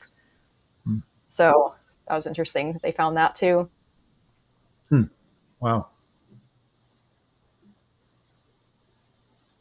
Then we got that.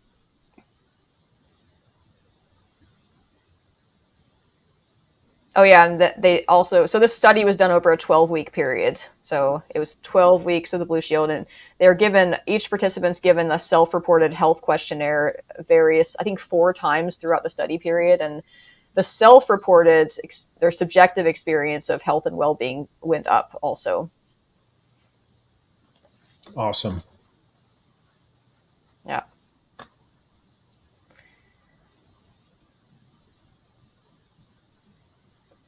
Oh yeah, in this article we explain p-values just to kind of break that down a little more for people. But we kind of explained that already. The probability value. Probability that this result is due to random chance.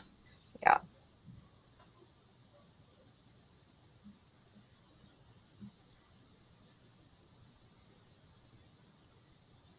That's great. So I just wanted to, so were there any, or did you have anything else you wanted to share about the study and the significance, Courtney, or have we covered everything? And it's extremely impressive how many areas that it went into, and all of them showed a positive effect. Yeah, I think we've covered all the major stuff, so we're good for now. And doing it in a very stressful time. I mean, we picked pretty much the worst time in history with the pandemic to actually do a study where, getting mobile phlebotomists to people. We lost some participants. Originally, it was supposed to be more participants, but we lost some through that process. So everyone was probably stressed to the max more than any kind of normal baseline in any other point in time, for example. Yeah. So I thought that was kind of like, how is this going to impact, with all the, unnecessary medical interventions and all these other things that were happening. Like, how is that going to affect people's like baseline compared to like before and after Blue Shield? But we still got all this amazing, statistically significant data, which was cool. And you have on your website a video about that talks about 47-minute video about the study itself, and it interviews the researchers and the leads on it, and people can watch that for more information if they like. And also just want to touch on, like, this is the first, as far as I understand it and what you wrote here, first independent review board certified clinical study to do with an EMF solution, improving baseline, core metrics from EMF harms such as voltage gated calcium channels. Like, so talk a little bit about that, like the significance of this being the first study of its kind for this product range, and I guess leading into, what people sharing some testimonials, what people have experienced subjectively with the Blue Shield. Yeah, I think the voltage gated calcium channels was the big one, because as Martin Paul kind of elucidated, it's a huge, I don't know that it's the entire picture. I mean, he very much like, this is the focal point, this is the reason, which I think it's a huge part of the pie for sure. We're also exploring like what other causal factors are happening, but the fact that we have the first data on the voltage gated calcium channels being hypermethylated directly before and after, like, no question, is pretty, I mean, that's amazing, because, and seeing all this neurocognitive and better sleep and all this stuff, it's cool, because since 2016, since I've been involved with Blue Shield, I was getting more and more indoctrinated because I was hearing all this amazing stuff from people. I'm like, it's crazy for a device that's like a subtle energy device, and it's kind of a futuristic technology. I mean, if you think about like this particular type of specific way to produce this type of field, this specialized field, it's a subtle energy field. To have these kind of ramifications was just mind blowing for so many years, and then to see the hard data like reflect that, everything we've seen over the years, it was inspiring. I mean, to say the least, for sure. Definitely. Yeah. Courtney, do you want to share some of the specific testimonials? Yeah, for sure. Definitely. Let's pull some of these up. So I pulled up, we have a lot of testimonials. I pulled up some that are from people who are, consider themselves EMF hypersensitive, because we want to know that it's not just going to protect the average person who can't feel EMFs and is just generally doing okay. The main people who are really concerned about this are EMF hypersensitive folks. So here's one. Do you want me to read through it? Oh, that would be great. Yeah, thank you. Cool. So this is Barry Snyder says, I have been EMF hypersensitive for years. I cannot go to major cities, and even when I stay overnight in small cities, I often wind up becoming totally devitalized, emotionally unstable, experiencing extreme vulnerability, wanting to avoid connection with others, and cognitive issues such as brain fog. The moment I turned on the premium portable while in an area with high EMF, I felt an immediate relief.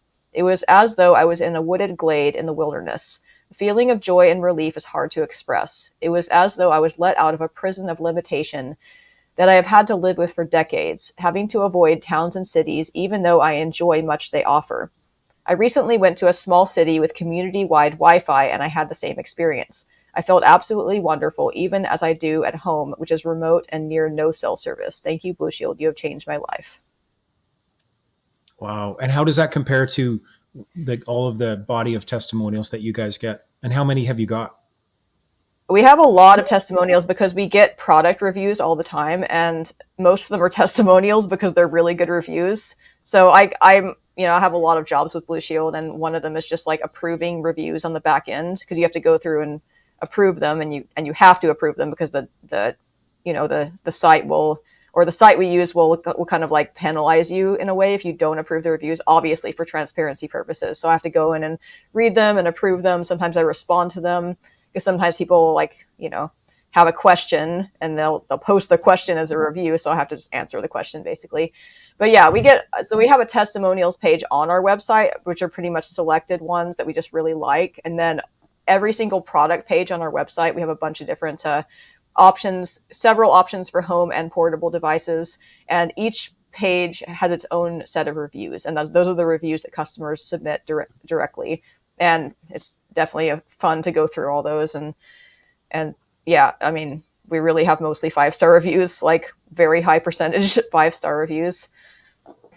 I just want to say, like, for the, I don't prefer the term electro hypersensitive, but Yeah. for the individual who's most sensitive to EMFs, the fact that they can use your technology and not get overwhelmed by it, or not for it to be too powerful or too much, but because of the way that it functions, that it's created, like it's just supporting life, like across the board. I mean, that's really significant. Like, there's a lot of people out there in our community on my email list that can really deeply relate to, I think, being electrosensitive and being extremely disabled in fields of within the city, or fields of a lot of non-native EMF. So that's wonderful. Yeah. Yeah, and some electrosensitive people are also in some cases are the ones that take a little bit longer to acclimate to the fields. Like, because if you think about it, like, their bodies have been in kind of like a defensive state for such a long time. Like, they are hypersensitive to their environment, usually also chemicals and other things. So their body is very resistant to change because of and totally understandable, because of all the threats and all the trauma they've had. Like, so that's why, like, sometimes people like that will need to give it more time for it to really, like, it's because their nervous system needs to unwind and, like, realize that it's safe, and that can take time because trauma takes time to unwind. So in those cases, we just, like, if a customer reaches out and says they're having some symptoms or detox, like we've already talked about, and not acclimating very quickly, then we just support them and give the kind of tell them other ways they can support themselves too. And yeah, most of the time they just, like, come back and say, like, I feel great now afterwards.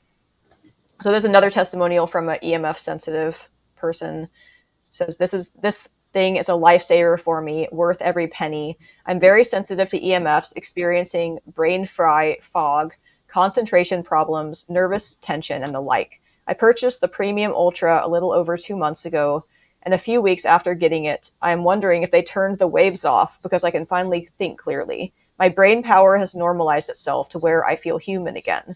Thank you so much for creating this product, and also all the help I received when I called. On a side note, even though this unit is small enough to take anywhere, I leave it at home. So effectively, I am in the safe zone for about 14 or less hours per day. Can't wait for the Premium Portable to be in stock again. So she had just got a home device and hadn't gotten a portable yet when she wrote the review. So she had that kind of results, even only being in the field for, 2/3 of the time. So that's really cool. Thank you. And the Ultra is the one that the study is based on, correct? And the one that I've invested in. Yes, the Premium Ultra is the study. And here's your new portable, right? The T1. Yeah, I love that one. That's my favorite. Haven't started using it yet, but that's great to know that, like, people can drive with that, can put it in your pocket and different things. Okay, I got one more right here. Okay, Sarah Share. I'd wanted a Blushield device for months and finally was gifted one this Christmas. I was so excited, plugged it into a central location on the main floor of our home, and nearly forgot about it because of the holiday commotion. After a few days, I started thinking my husband is so different. He's getting up earlier, not so fatigued, helping more than ever, and then it hit me. Our new Blushield plug-in has to be the reason. We've been together for 10 years and have 2 children. This is a new guy. He's energetic and happy, and I freaking love it. He says it's a coincidence, but I know it's not. Also, my headaches have subsided and haven't had any ringing in my ears. My cat hasn't been running through the house like she's being chased by a ghost, and my 2-year-old is sleeping longer hours during the night. I can't wait to get the portables. Wow, that's great. And you have hundreds of those testimonials, mostly 5-star. So yeah, well done for bringing this product, or this family of products, to the market, and for helping so many people improve their lives. Brandon, can you talk, just in closing here, people are going to want to know about the product, where to get it. We have a link down below and in the description That'll take you to your site, right, which is blushield.com. And I have a referral amount. So just full disclosure, a little bit of every sale goes to fund me and my work and our creations and community going forward. So thank you for that.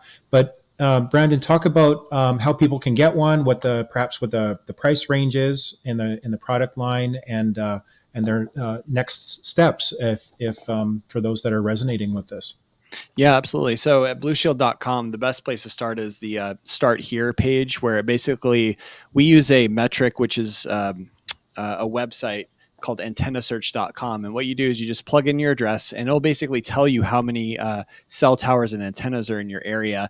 And then based on the amount of wireless radiation in your area, your city, there's different models. So we have entry level models, which are more cost effective, but they're more designed for rural areas where there's like lower EMF. And then we have the mid range and then the high end units with the beryllium alloy cases and just really nice fit and finish. If money is no object, it doesn't hurt to have a stronger unit. If you're in a more rural area, it just kind of future proofs yourself. Yeah, this one right here is the C1 Cube. It's one of our most powerful in-home devices. We have wearables and portables, and these are not designed to be your primary entrainment. These are kind of designed to kind of keep you entrained when you're out on the go, when you go to the grocery store, you catch a flight, or you need some portable protection. But the plug-in units, because they create a much stronger field because they plug into the mains power, that's what you want as your primary protection where you're living, sleeping. Some people buy another, one for their office, one for their house, or some people take it back and forth. It's pretty portable and easy to kind of take with you. So yeah, we have specifics on how to kind of judge like what strength you need for your area. And that's based on, the antenna search site. Wow. So this is kind of like, depending on how much non-native EMF sources you have around you. And probably another huge factor is like, how much do you use your phone on Wi-Fi? Do you have a Wi-Fi router that's on every day, or are you Ethernet, right? So there's... Yeah, we always say that, distance is your friend when it comes to EMF. There's no way to fully block it. You can attenuate a signal and reduce or dampen it. But by and large, it's just really your distance from a device. All these transverse electromagnetics are subject to the inverse square law, so they lose multiples of power over distance. So yeah, if you can shut your router off, any of this kind of stuff. The one thing where Blushield is incredibly good, as you can see from the study, from like ambient EMF, but sleeping with your phone on your body, don't do it. Just keep stuff away from you. It can't, the localized heating, cellular heating that comes from close proximity, Blushield, it'll strengthen your biology, of course. However, you can't, it's hard for it to be preventative against like localized tissue damage in that regard. So it's made for like what's in the environment. Like we have dirty electrical fields that are building up and creating a field effect in our bedrooms, if we don't have something to kind of smooth that out on our house. So, number one, distance is your friend. And then, getting the strongest Blushield you can afford is usually optimal. But, if you live in a rural area, if you're out on some acreage and you have one or two cell towers within, not that far from you, the Phi series is awesome and certainly a powerful field effect as well.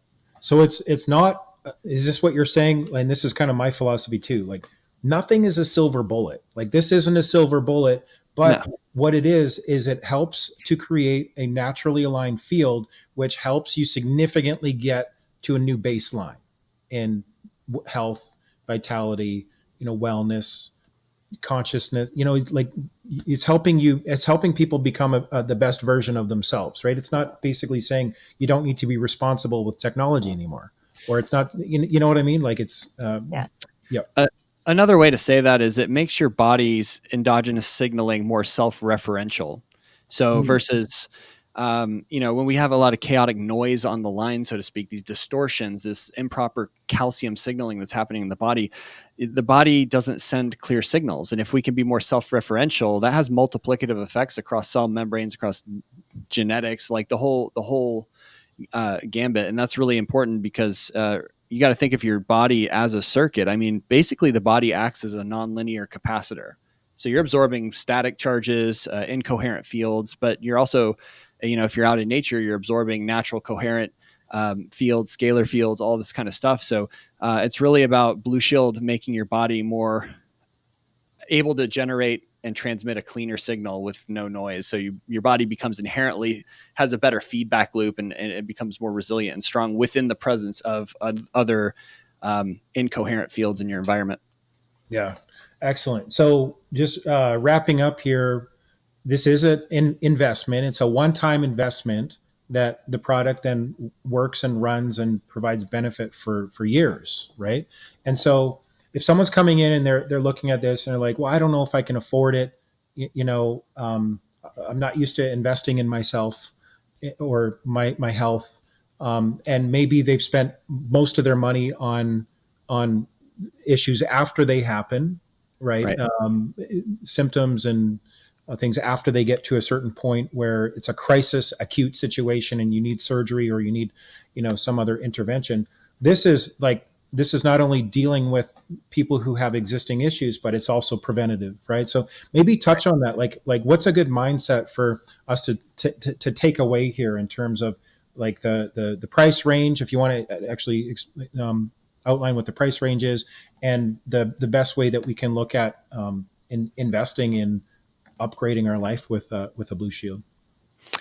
Yeah. So the investment, if you cost average it over a number of years, I mean, it's very, very kind of a negligible. We have entry level devices like portable devices are $250 on the low end. We have in the $300, $400, $500 range devices, and then all the way up to $2,200 depending on like how big and strong and the case size and everything. So it's an easy calculation to me. If you could just buy something one time, plug it in, and forget about it, and you get all of these benefits like we outlined in the study, it's an easy calculation to me to, as far as like if you care about the environmental, it's a modern environmental pollution that you don't really get a vote on. I mean, you don't get to vote on if cell towers are put in your neighborhood. You don't get this increasing satellite production.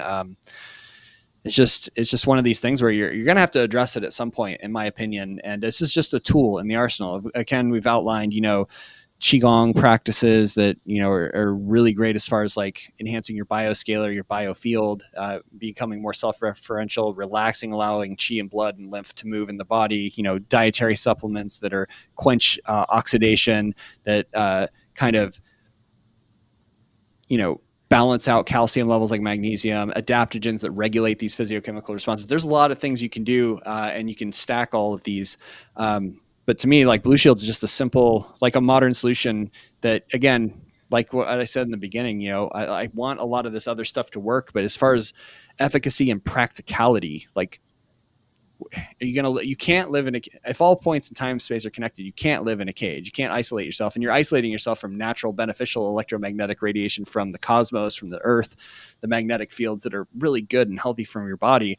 And then even then you can't block it 100%, because if we learned anything from doing a deep dive in scalar today, is that you can't block the informational fields generated by a transverse electromagnetic wave. So the noise makes it through Faraday cages, the noise makes it through shielding, even though it's attenuated, meaning dampening, so you have a little effect. And I've had friends, I haven't gone this far ever in my experimentation, but I've definitely had friends that have like literally paid to line their whole bedroom. Yeah, like the most expensive things, like 20-30 grand, like just for one room, and still having to deal with the effect of being extremely sensitive, and still like nothing really changes if we're shielding ourselves from life. Don't get me wrong, it's a necessary thing that I really believe in. It's mitigating and reducing our effect, but it's the mindset. I think if you get in the mindset of not living, of shielding yourself from the life around you, you're not on your potential. You're disconnected. You're separating yourself from a lot of beauty around you that wants to happen and unfold. And so for me, one of the reasons why I love this technology is it aligns with that philosophical or that kind of spiritual shift or that rebirth of saying, no, I'm going out into the world, and I'm no longer going to let fear dictate me. I'm getting off of the black pill track, right? And I'm trusting creator and source. And sometimes divine wisdom and guidance comes through technology. Technology is not in itself evil, but it's just the way that it's used. It's how it's functioned. It's effect on life. How does it affect life? Does it bring life or does it harm it? Does it, enhance self-direction and sovereignty, or does it spy and surveil and that? So by that, like, I'm seeing, like, my investment in this technology is saying yes to safe, healthy, responsible technology, and also yes to, like, co-creating my future in a good way from this point forward. Because I don't know about you watching this out there, like, I'm who's this at? Like, give me liberty or give me death. I would say, like, give me full life and expansion and willingness to let go of the past and let go of fear, or or death, I would say, like, or not. You know what I mean? Maybe that analogy fell a little bit flat there, but I think maybe you get what I'm saying. Is like, I don't want to live in a cage anymore. This time, in this shift of what we're going through in this rebirth process, it's not all dark night of the soul. There is that process, but then there is the rebirth to say, yeah, I want to live in a healthy, safe environment, and I want to align with life and the organic process of it evolving and growing and throughing and expressing without me. So maybe that's waxing a little bit philosophical here, but I love that your company and your technology represents that, and that's that inherent support of life in the fullest measure. Well, I also always encourage people to just question everything I say, question what you're told about any of this stuff. Like, one of my favorite Tesla quotes was that in his time, him and a lot of the field theory gods like Faraday and Charles Proteus Steinmetz, all these guys of the earlier century that had these kind of understandings of electricity and contributed 100% to the electrical grid. They had a different mindset about the holistic nature. They knew there was intangible aspects of reality. That's why they were so focused on, like, kind of like understanding it. And, like, they knew the physicality, they knew the electromagnetic spectrum. But Tesla said something I invite people to think clearly. Don't just think deeply, because he said that there's people, and he was talking about mathematicians of the day. And when you start getting into quantum and all of these kind of things that are super intangible and people don't have explanations for and all this stuff, is that it takes a high level of intelligence to think clearly, but you can think deeply and be quite insane, right? So you can think really deeply, but it's more important to think clearly. So think clearly about what we're saying, research it, do your own due diligence. And, obviously we have this study and all this cool stuff and all this testimonials, but really, understand this is the whole process. This is part of my mission in my own life, is like develop my consciousness to the highest degree. Cause like your awareness, your consciousness is what you take with you. All this physical stuff is just kind of like secondary in a lot of respects. And it's cool that there's a technology that can tap into the dielectric, tap into the scalar and the ether, and use a modality that's gentle for everybody, that's balanced, that, won't throw anybody off, but has a lot of these amazing protective effects, Awesome. Well, Brandon and Courtney, thank you so much for just coming on and explaining the technology to us today, and it's been inspirational. So thank you. And if you're watching this, peace be with you, and enjoy the rest of your day. All right. Thanks, Josh. Thank you.